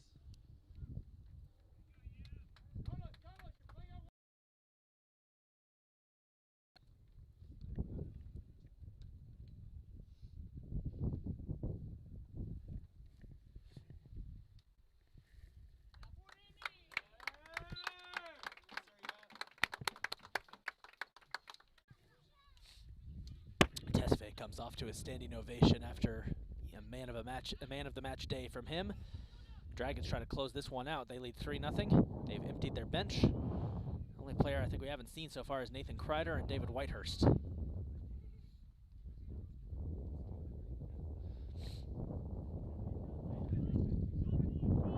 Tough game for both sides. DJ Marafa's getting set to come back into the game. That's good to see after he got hit in the face. I should say kick to the face.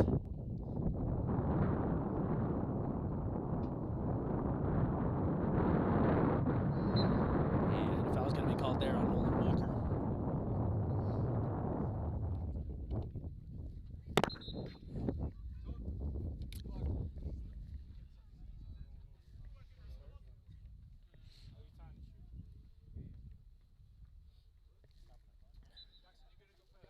And it looks like Nathan Kreider is also going to come into the game, so the Dragons are going to empty their whole bench.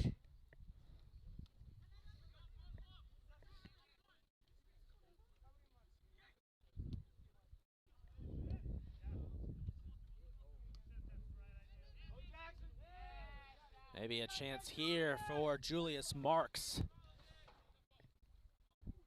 Castell trying to plate something up. Tony goes down. And a quick foul called on Julius Marks.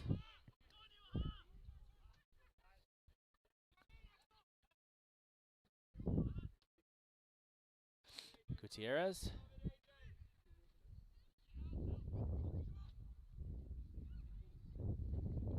It's Contreras.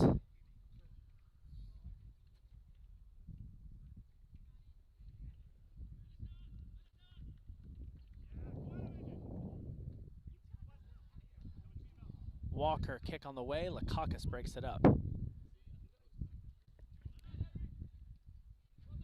Collision there between Guillen and Gutierrez.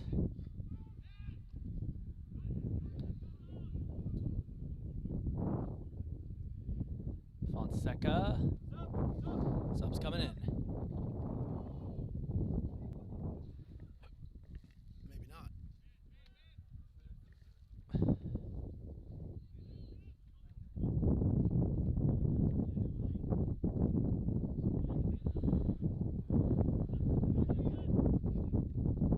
Deep shot. Just over the net.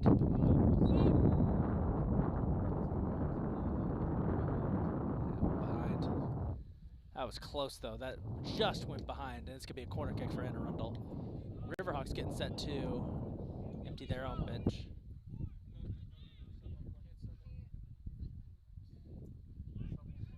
Corner on the way. Castell will clear. Sims off the top of the net. Entering the game for the Dragons, number 13, DJ Marafa, and number 20, Nathan Kreider.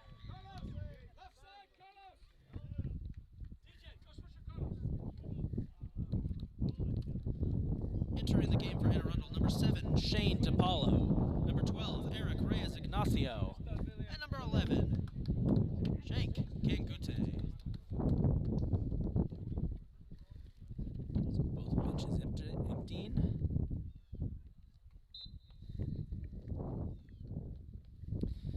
That's the final 3 minutes and 43 seconds of this game. Both teams have emptied their benches.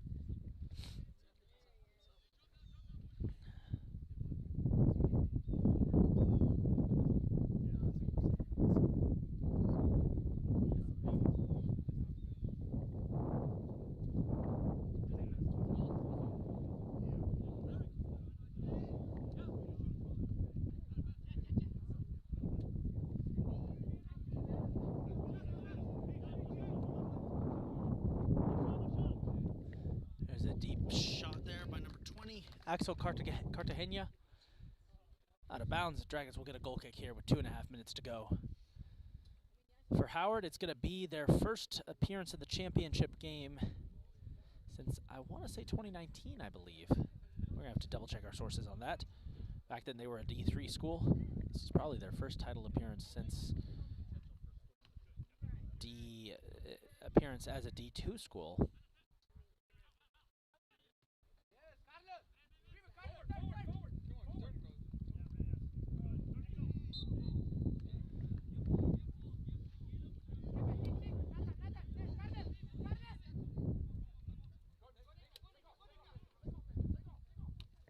Stell finds Nathan Kreider.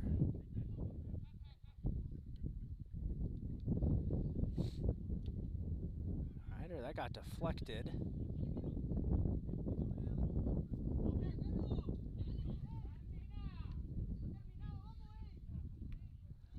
Uroš Jankovic comes up.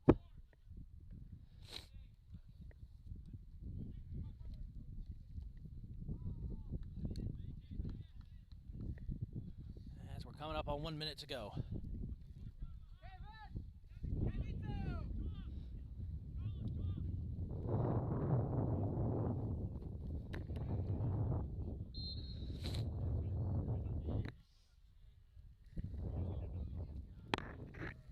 One minute to go in regulation.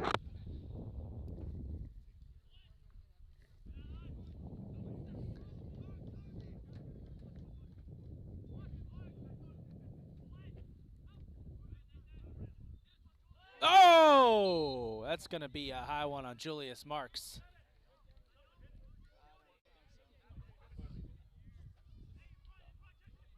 Will be a free kick here for Sisson.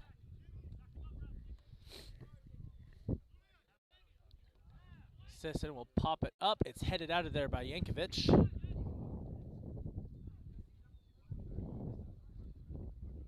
Shuffle for the ball. Gutierrez squirts it out. And they're going to plate one up for DJ Marafa.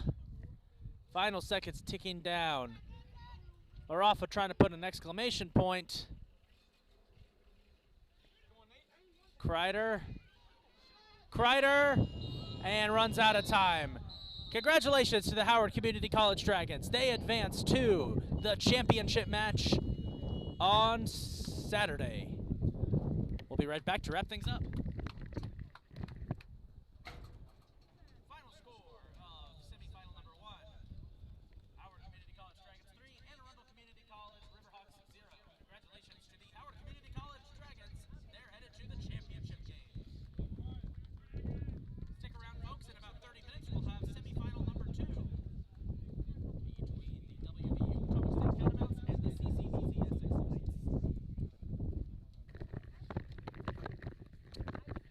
A good season for Anne Arundel will come to an end today as they lose 3-0. The Dragons, meanwhile, are headed to the championship game, which I believe.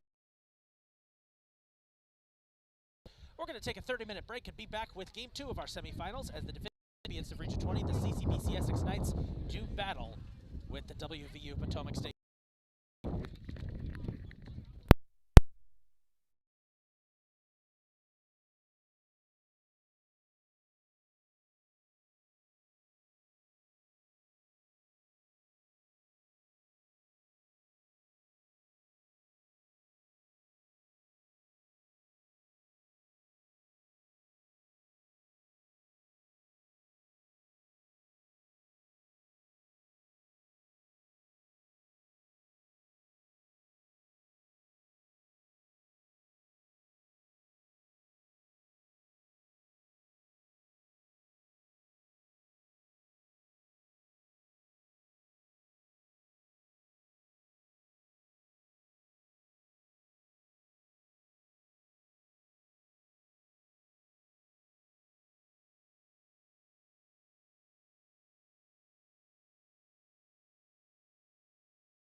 Welcome back to Dragon Turf Field, where we're gearing up for Game 2 of our doubleheader.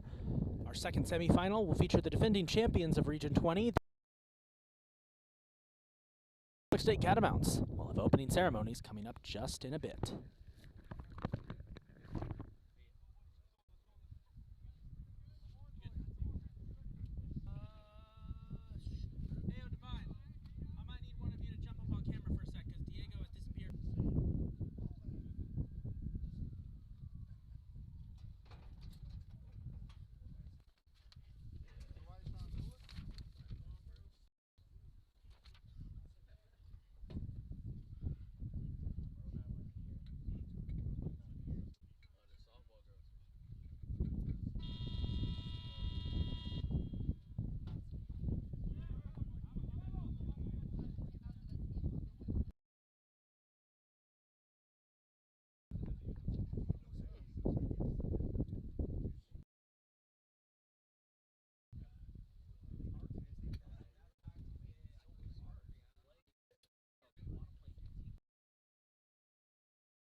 Ladies and gentlemen, give it up for the number 2 seed and the defending champs, the CCBC Essex Knights.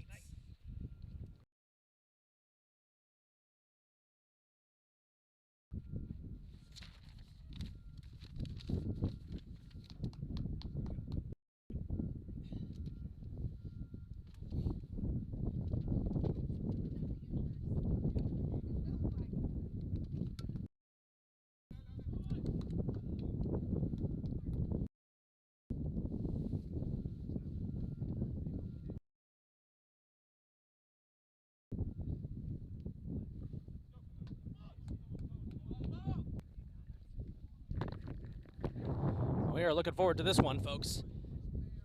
The Howard Community College Dragons punched their ticket to their first Division II championship game, a game that saw Yepsira Tesfaye score 3 goals and a postseason hat trick.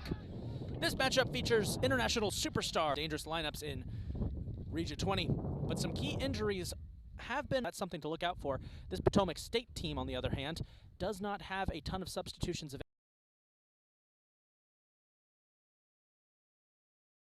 Potomac State only has a handful, so that's something to keep an eye out for as we begin today's contest.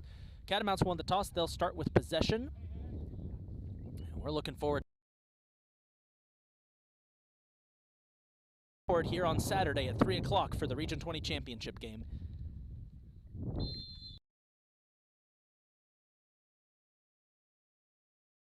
Final Thursday.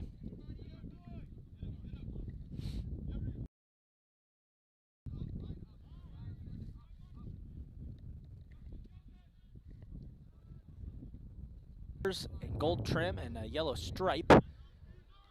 Potomac State wearing navy with white stripes, gold numbers, and white trim. Brian Durant Escobar trying to cross it up in the middle.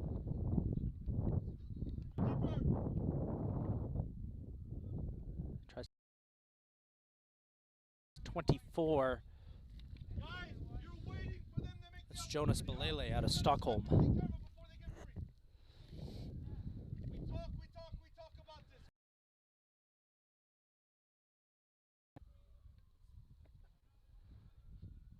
Opportunity right out of the gate.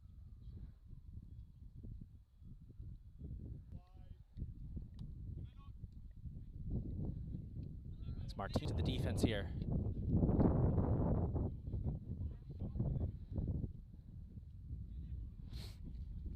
Up. As that's almost landed on top of our commentary booth.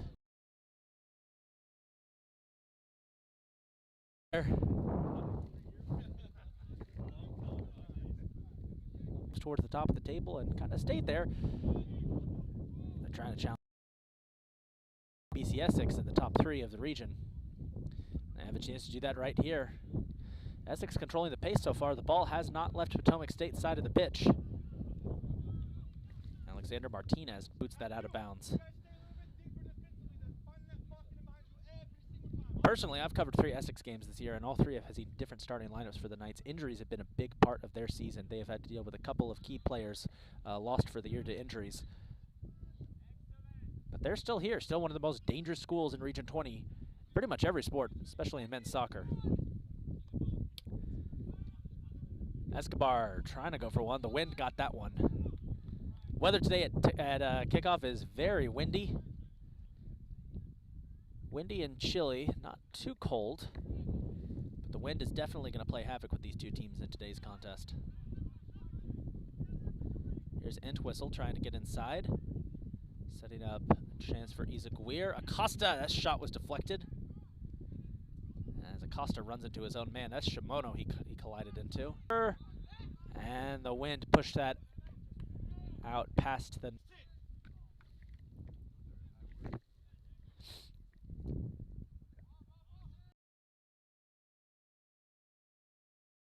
Heavy pressure here right out of the gate. That was Noda applying the attack.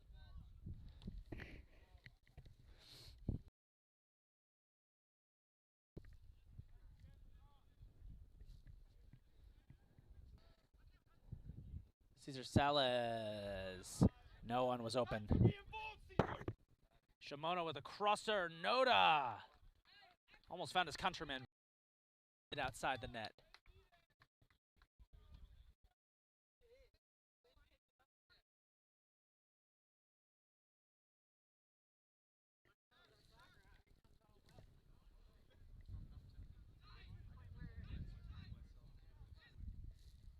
They have yet to really test their squad on offense. Kicks on the way, boot back, and no one is there.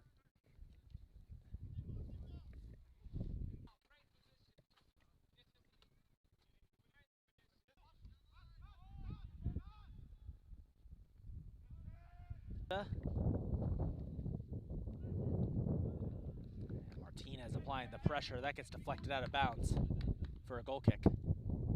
Heads up play by Martinez there.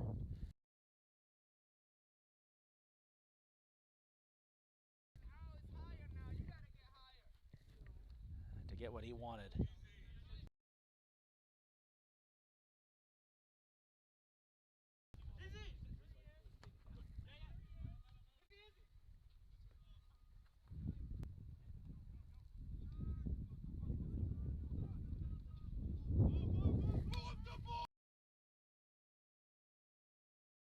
Good chance here, and not when a slide tackle comes in. And a foul's going to be called on him.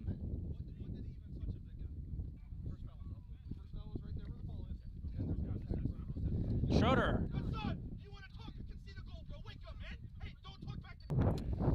It's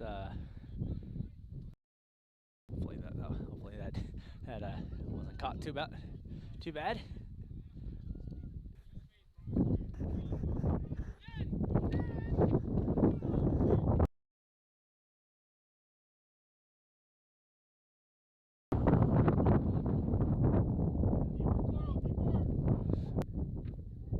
Pressure there on Essex's backfield. Schroeder up, finds Shimono. Essex is getting a lot of good looks here. Haven't been able to connect yet. First time today that we've seen some Pot State pressure. Jacob Peace quickly picks it up, but will toss. Nearly 2 full overtime periods before Potomac State finally got one on the board to make it a 4-3 game.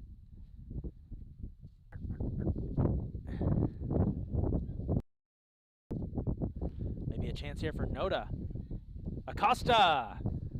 Leclerc makes the save. And Schroeder's head, he backs up on it, but Potomac State's press is not there. Play it back to Schroeder.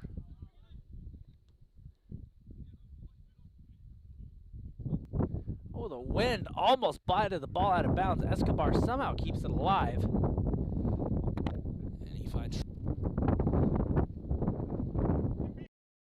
Watch the inside of this guy already. Just step in the middle of number 20, huh?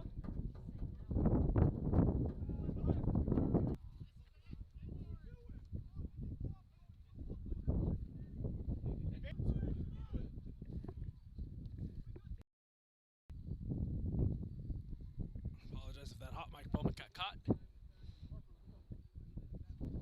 Escobar. It's Acosta.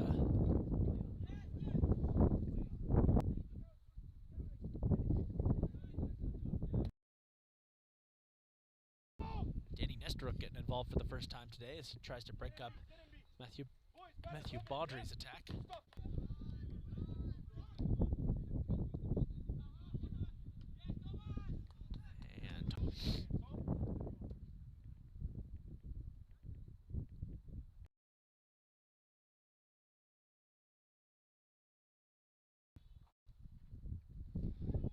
And potentially a chance at Costa by Baudry. That was close. Escobar trying it again. We'll play it down to Izaguirre. Schroeder.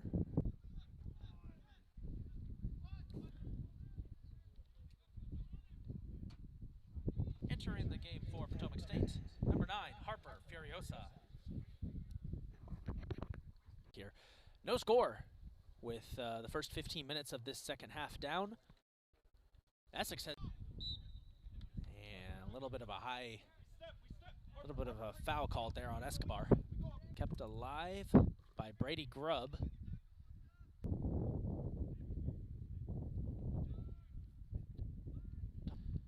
And Talbot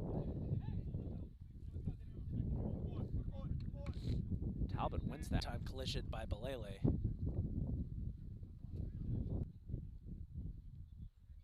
Ooh, contact and end whistle.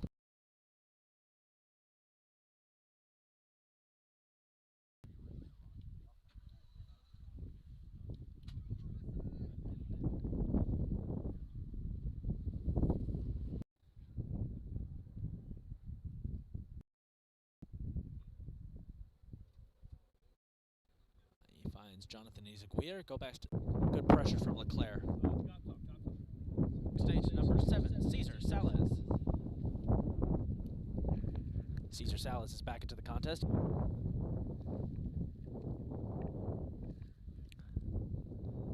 keep the play alive. Escobar finds Schroeder. Play by Baudry. State could throw at them. Still early though. We got about just under 25 minutes to.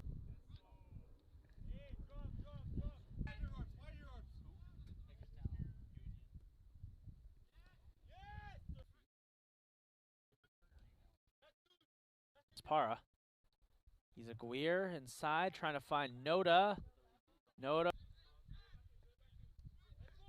It's popped away by Talbot.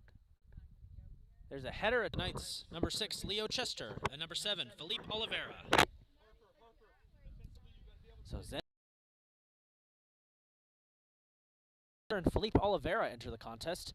Chester, the freshman forward out of Selbyville, Delaware. Oliveira, the sophomore midfielder out of Baltimore in any given game.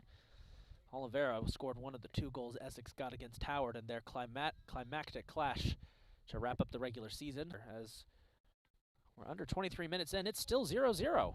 Potomac State's defense.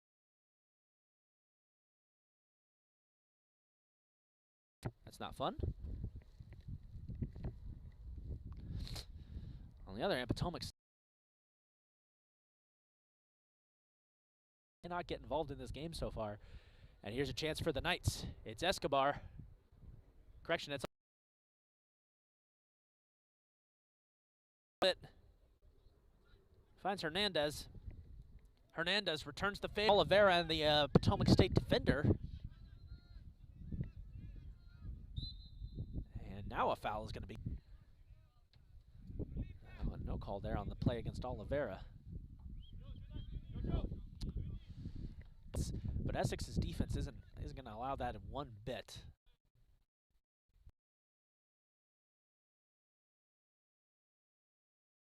semifinal. We didn't have a lot of scoring until the very end of the first half when Howard got. Chester was trying to get the bicycle kick in, and it went straight up. The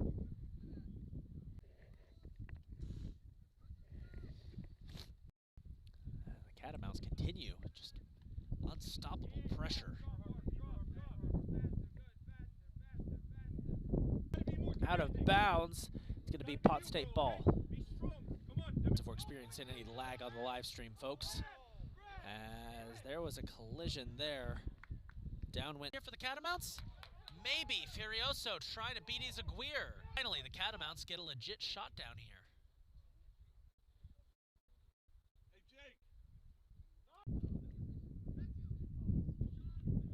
Still maybe not anymore. That goes out of bounds. Catamounts get a good look here, but ultimately.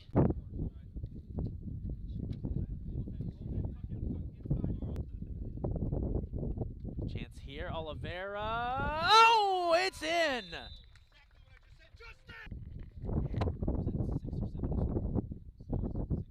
By number 7, Philippe Oliveira. Essex leads 1-0.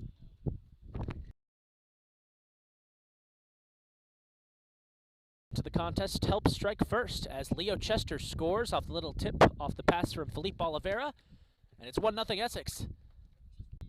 And a foul is going to be called there on Hernandez.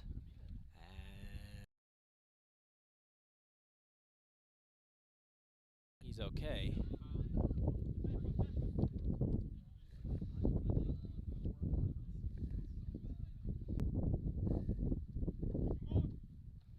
Hernandez. That was number 13, Thomas Parra.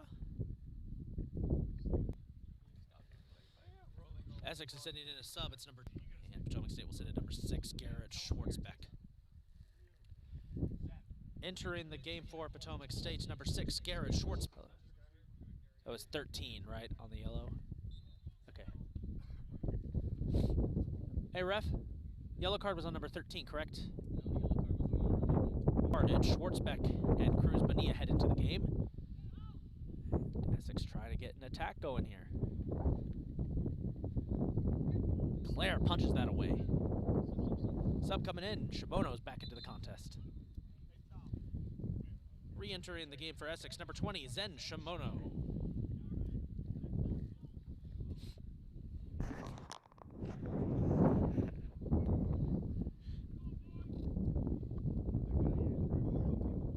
He'll replace number 11 on El Vargas Hernandez. Essex will toss in. Acosta. Pressure here from Miranda. Breaks through, gets tangled up, and a foul is going to be on Asana Zom.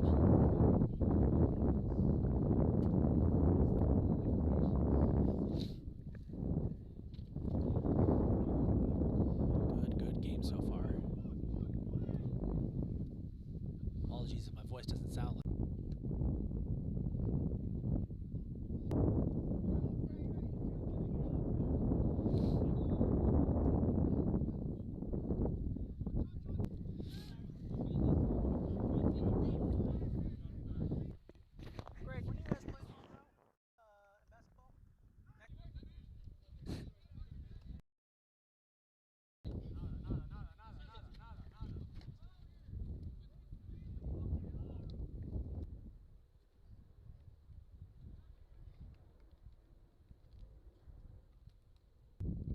Header attempt by Bonilla. Big collision with Balele. And offsides is going to be called. In this first half, Essex leads 1-0 over Pot State. Catamounts defense has gotten picked up by Entwistle.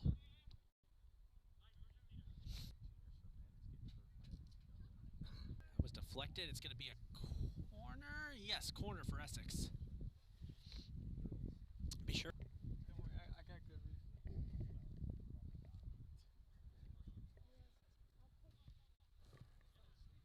As Nestoruk, number 16, finds the back of the net, and it's 2-0.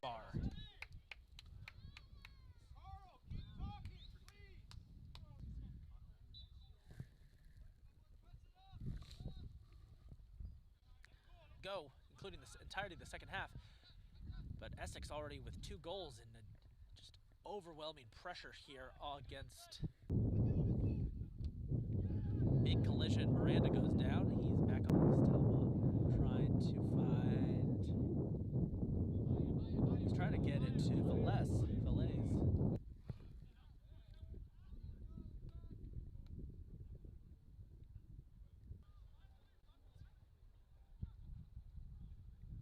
It by 2.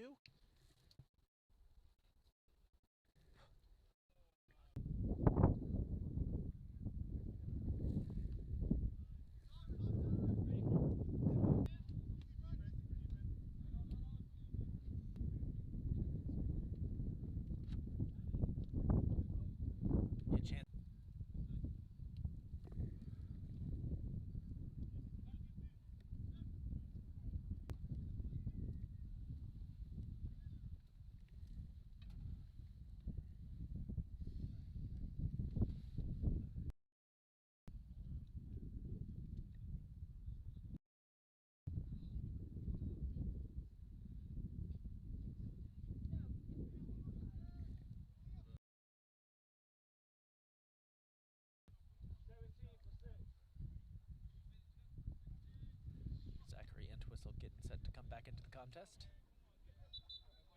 And he's back in. Re-entering the contest for Essex, number 17, Zachary Entwistle.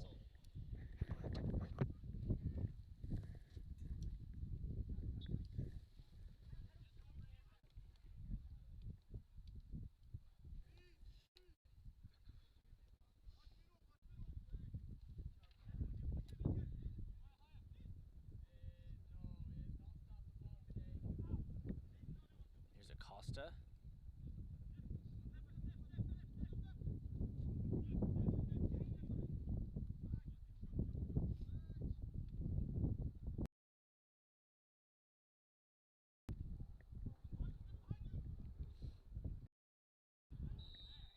Oh no, offsides?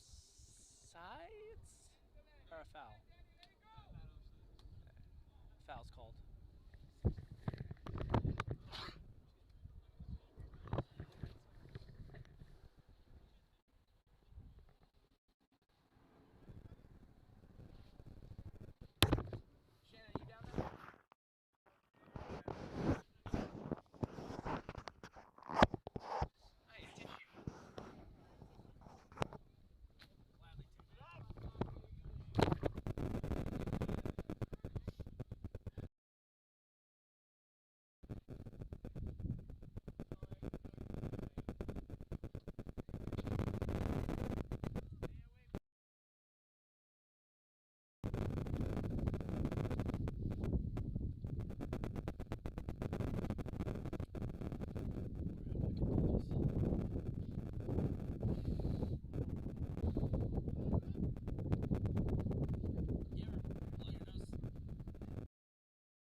narrowly misses that. As we got in the game for Essex, number 10, Ryunosuke Noda.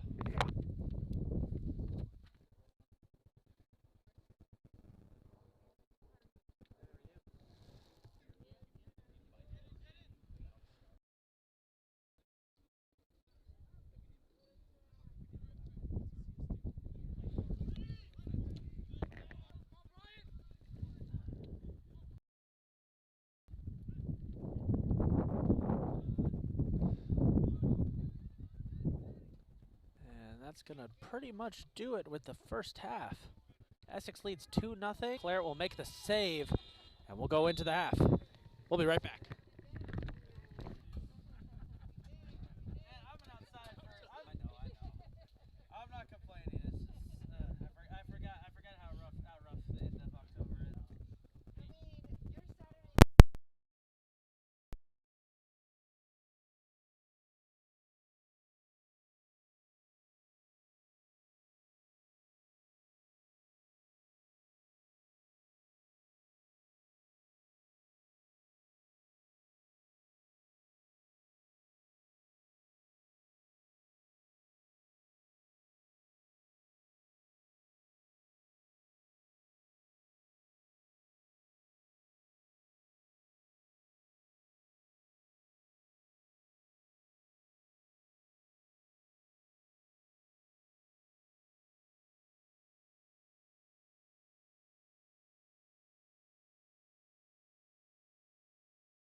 Essex on the attack here, lead it 2-0.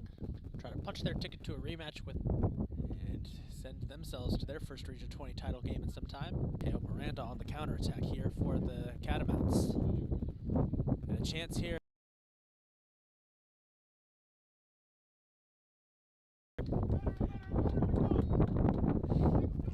Catamounts with a good look there.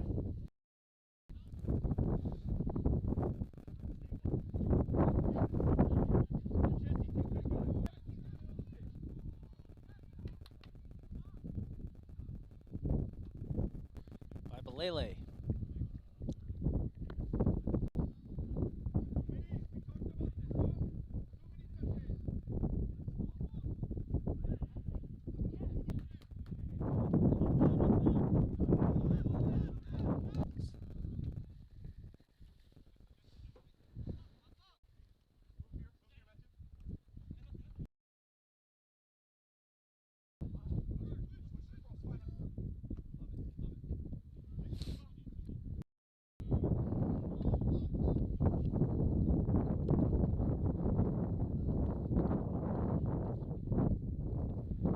Chance here.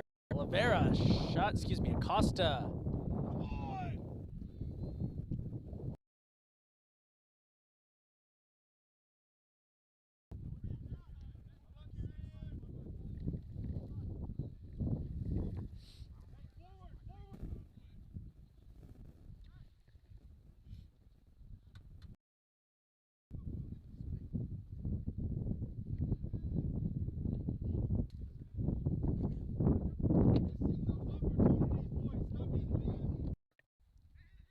Mono and whistles. Shot is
Hernandez. Player gets another big save.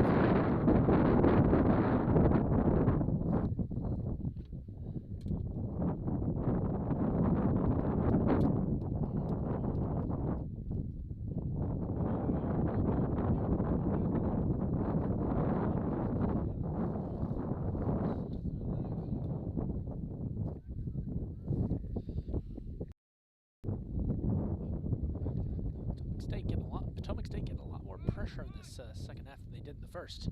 They haven't been able to get any really good attempts off of it. Essex continues to control possession.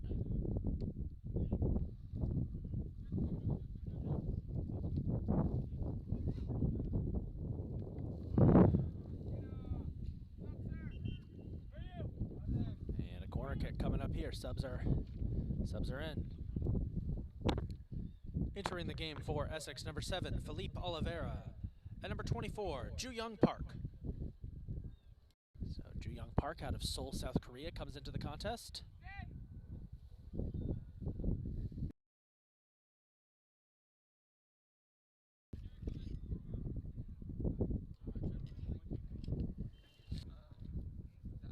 Just a tad high.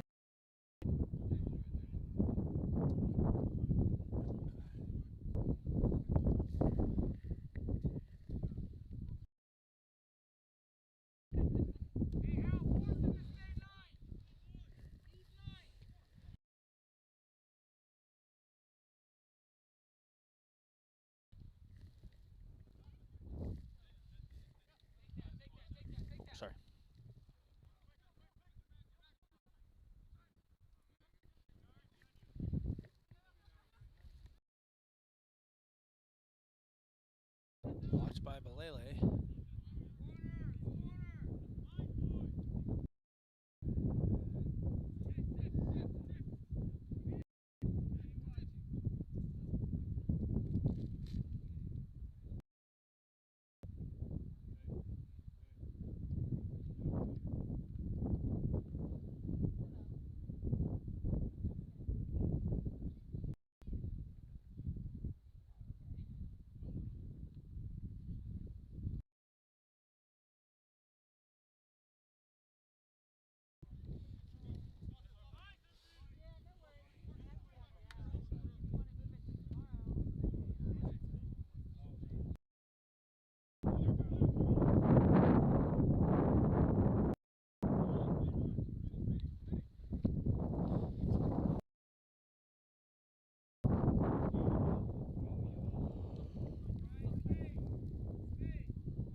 Ooh, and that's going to be some extracurriculars as a yellow card for Jean Whitcar Valles. Yellow card on Potomac State number 22, Jean Whitcar Valles.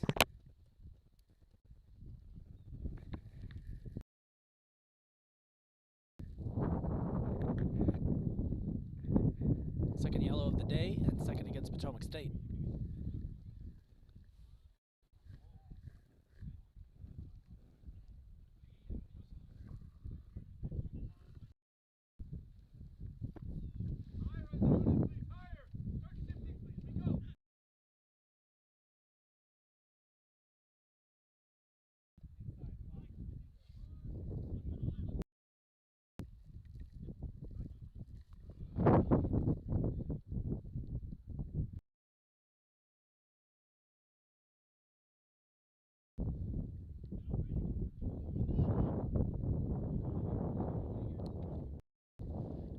Crosser, Oliveira just a bit high.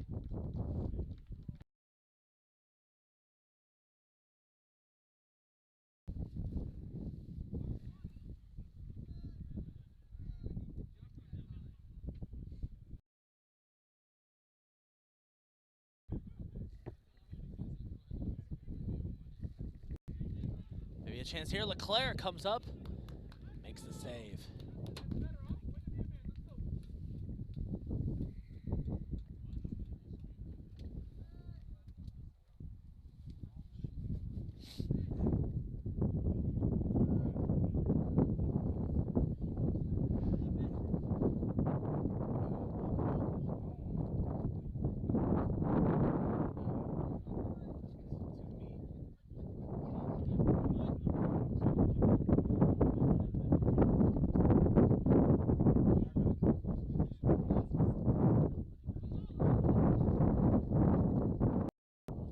Acosta got it. Essex scores and lead 3-0.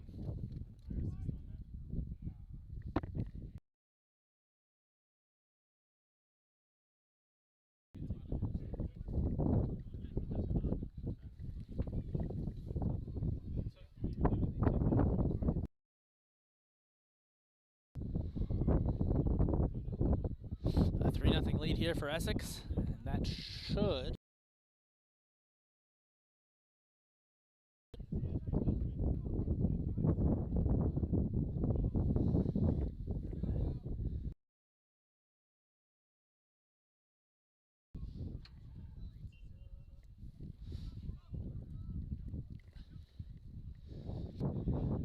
been building for a while. Acosta had been adding, breaks through to get that goal. And Essex now with a comfortable 3-0 lead. Acosta gets something going here. Still about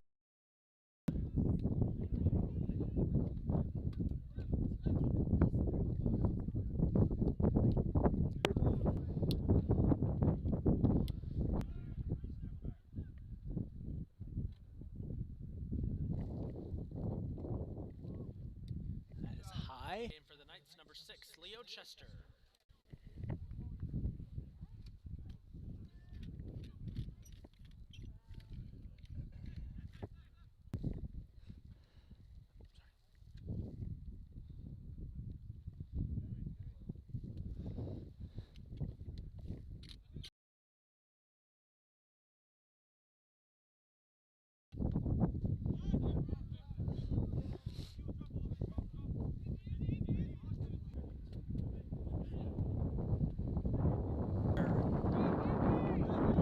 4-0 Essex.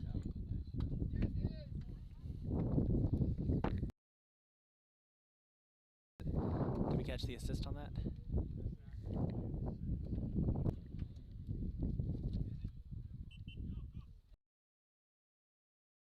Coming in for both teams. Entering the game for Essex, number 28, Idris Zawani. And number 32, Isaiah Trainham. They are 28.5 minutes away from a date with Howard.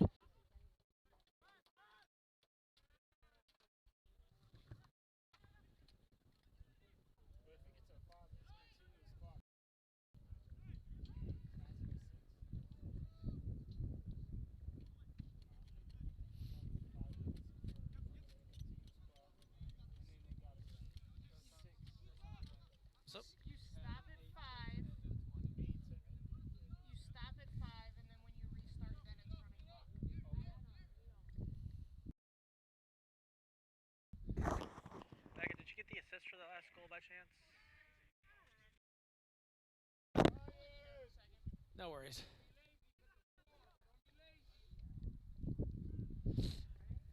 Curious to see if Essex is going to keep pouring it on here. They're going to start putting their bench in as they lead comfortably 4-0. I'm pretty sure 11. 11. Put 11 for the assist on the last goal. And a foul called there against Essex.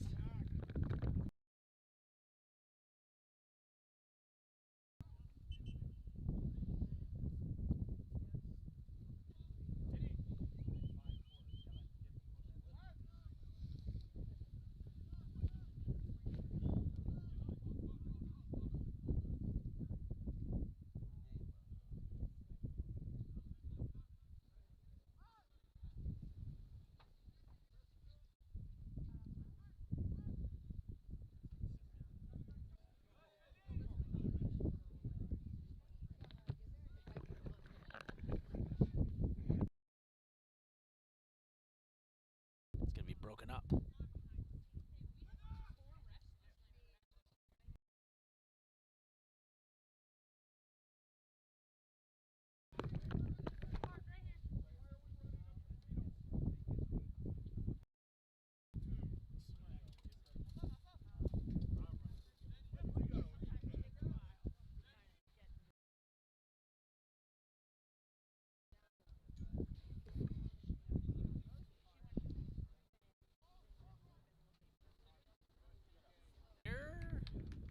That's broken up. Idris Zawani.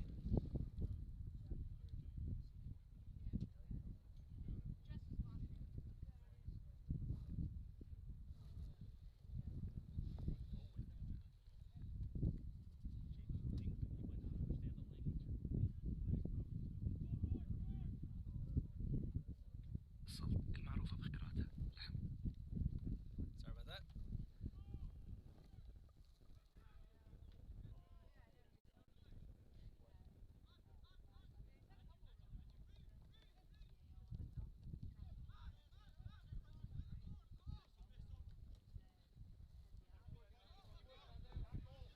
And a foul's going to be called here on Essex, it looks like.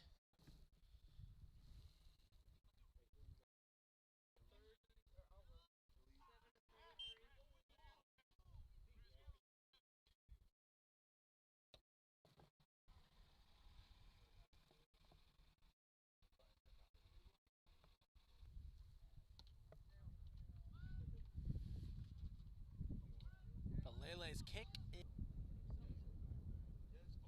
Maybe a chance for Chester. Blocked by Leclerc.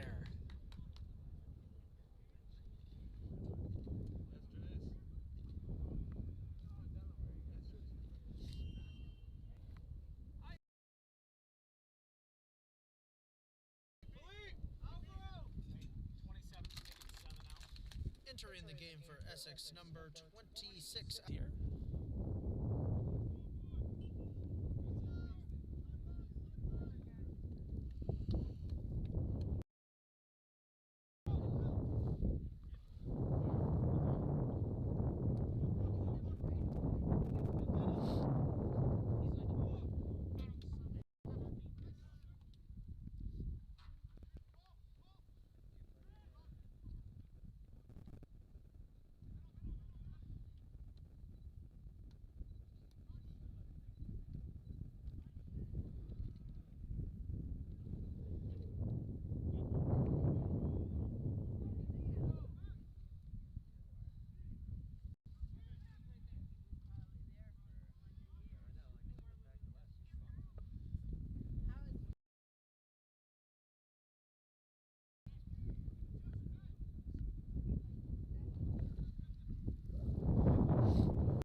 Bonilla there.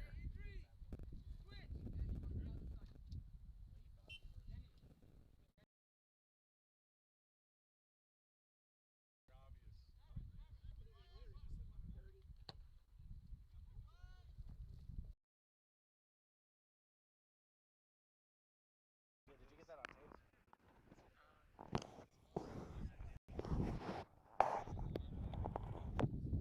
Okay.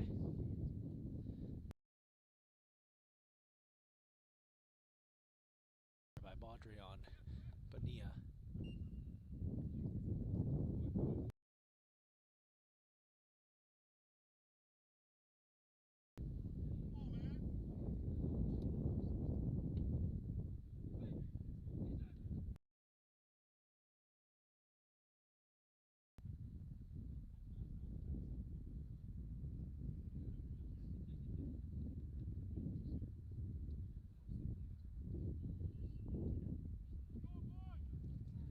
Free kick here from Essex.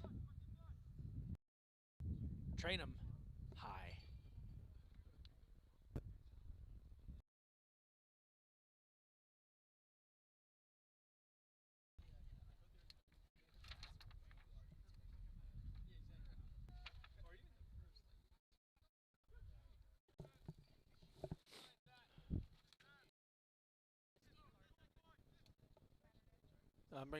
Bringing me a what? Okay. Yeah, I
Chance here for Entwistle.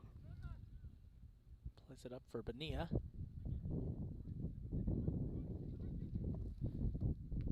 Crosser is deflected by Belele.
minutes left in this one. We also apologize for the lag race finals. Essex leads at 4-0. They'll face Howard in a rematch of that epic contest the two clubs had. There's a shot deflected by Balele. Blocked.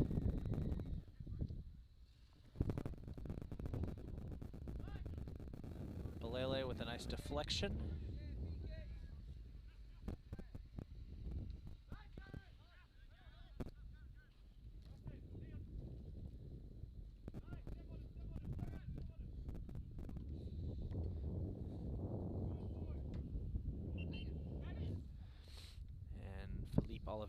Felipe Oliveira is back into the contest. Re-entering the game for Essex, number 7, Felipe Oliveira.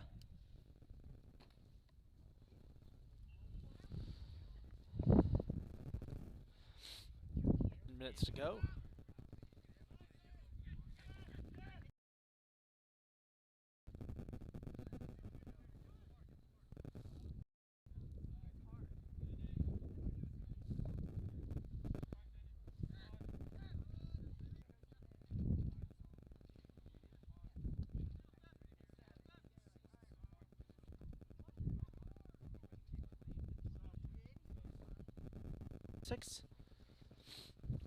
Replacing Alexander Martinez. Pot State in these closing minutes. It's been a good year for Potomac State. 9-3 on the season, with 1 tie.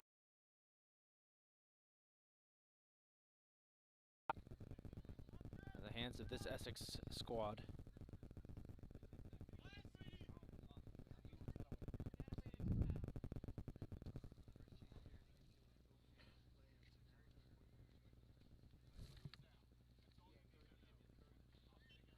A little slow to get up.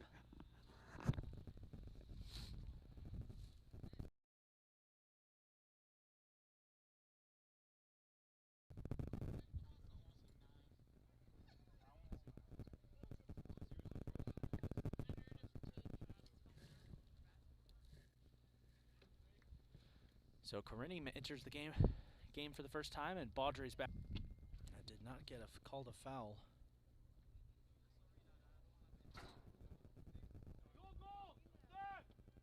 Turnor Sham got it off the pass from Carini.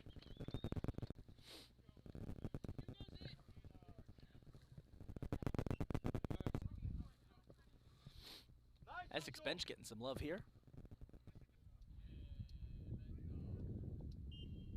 Out of bounds. Couple subs coming.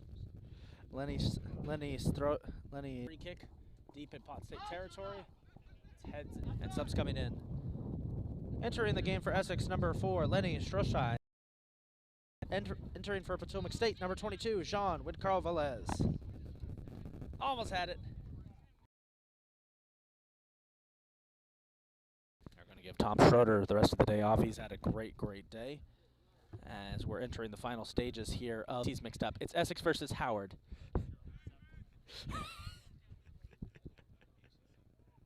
Gearing up for what's going to be some exciting for a championship Saturday that's going to be full of excitement.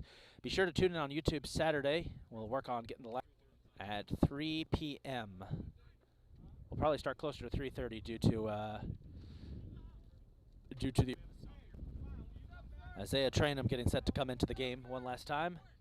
So we're coming up on 2 minutes to go. And they're going to pull Julian Park out of the game.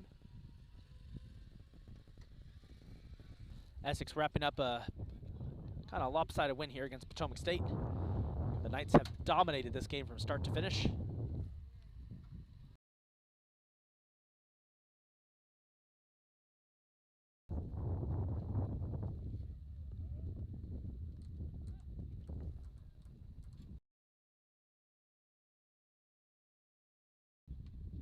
As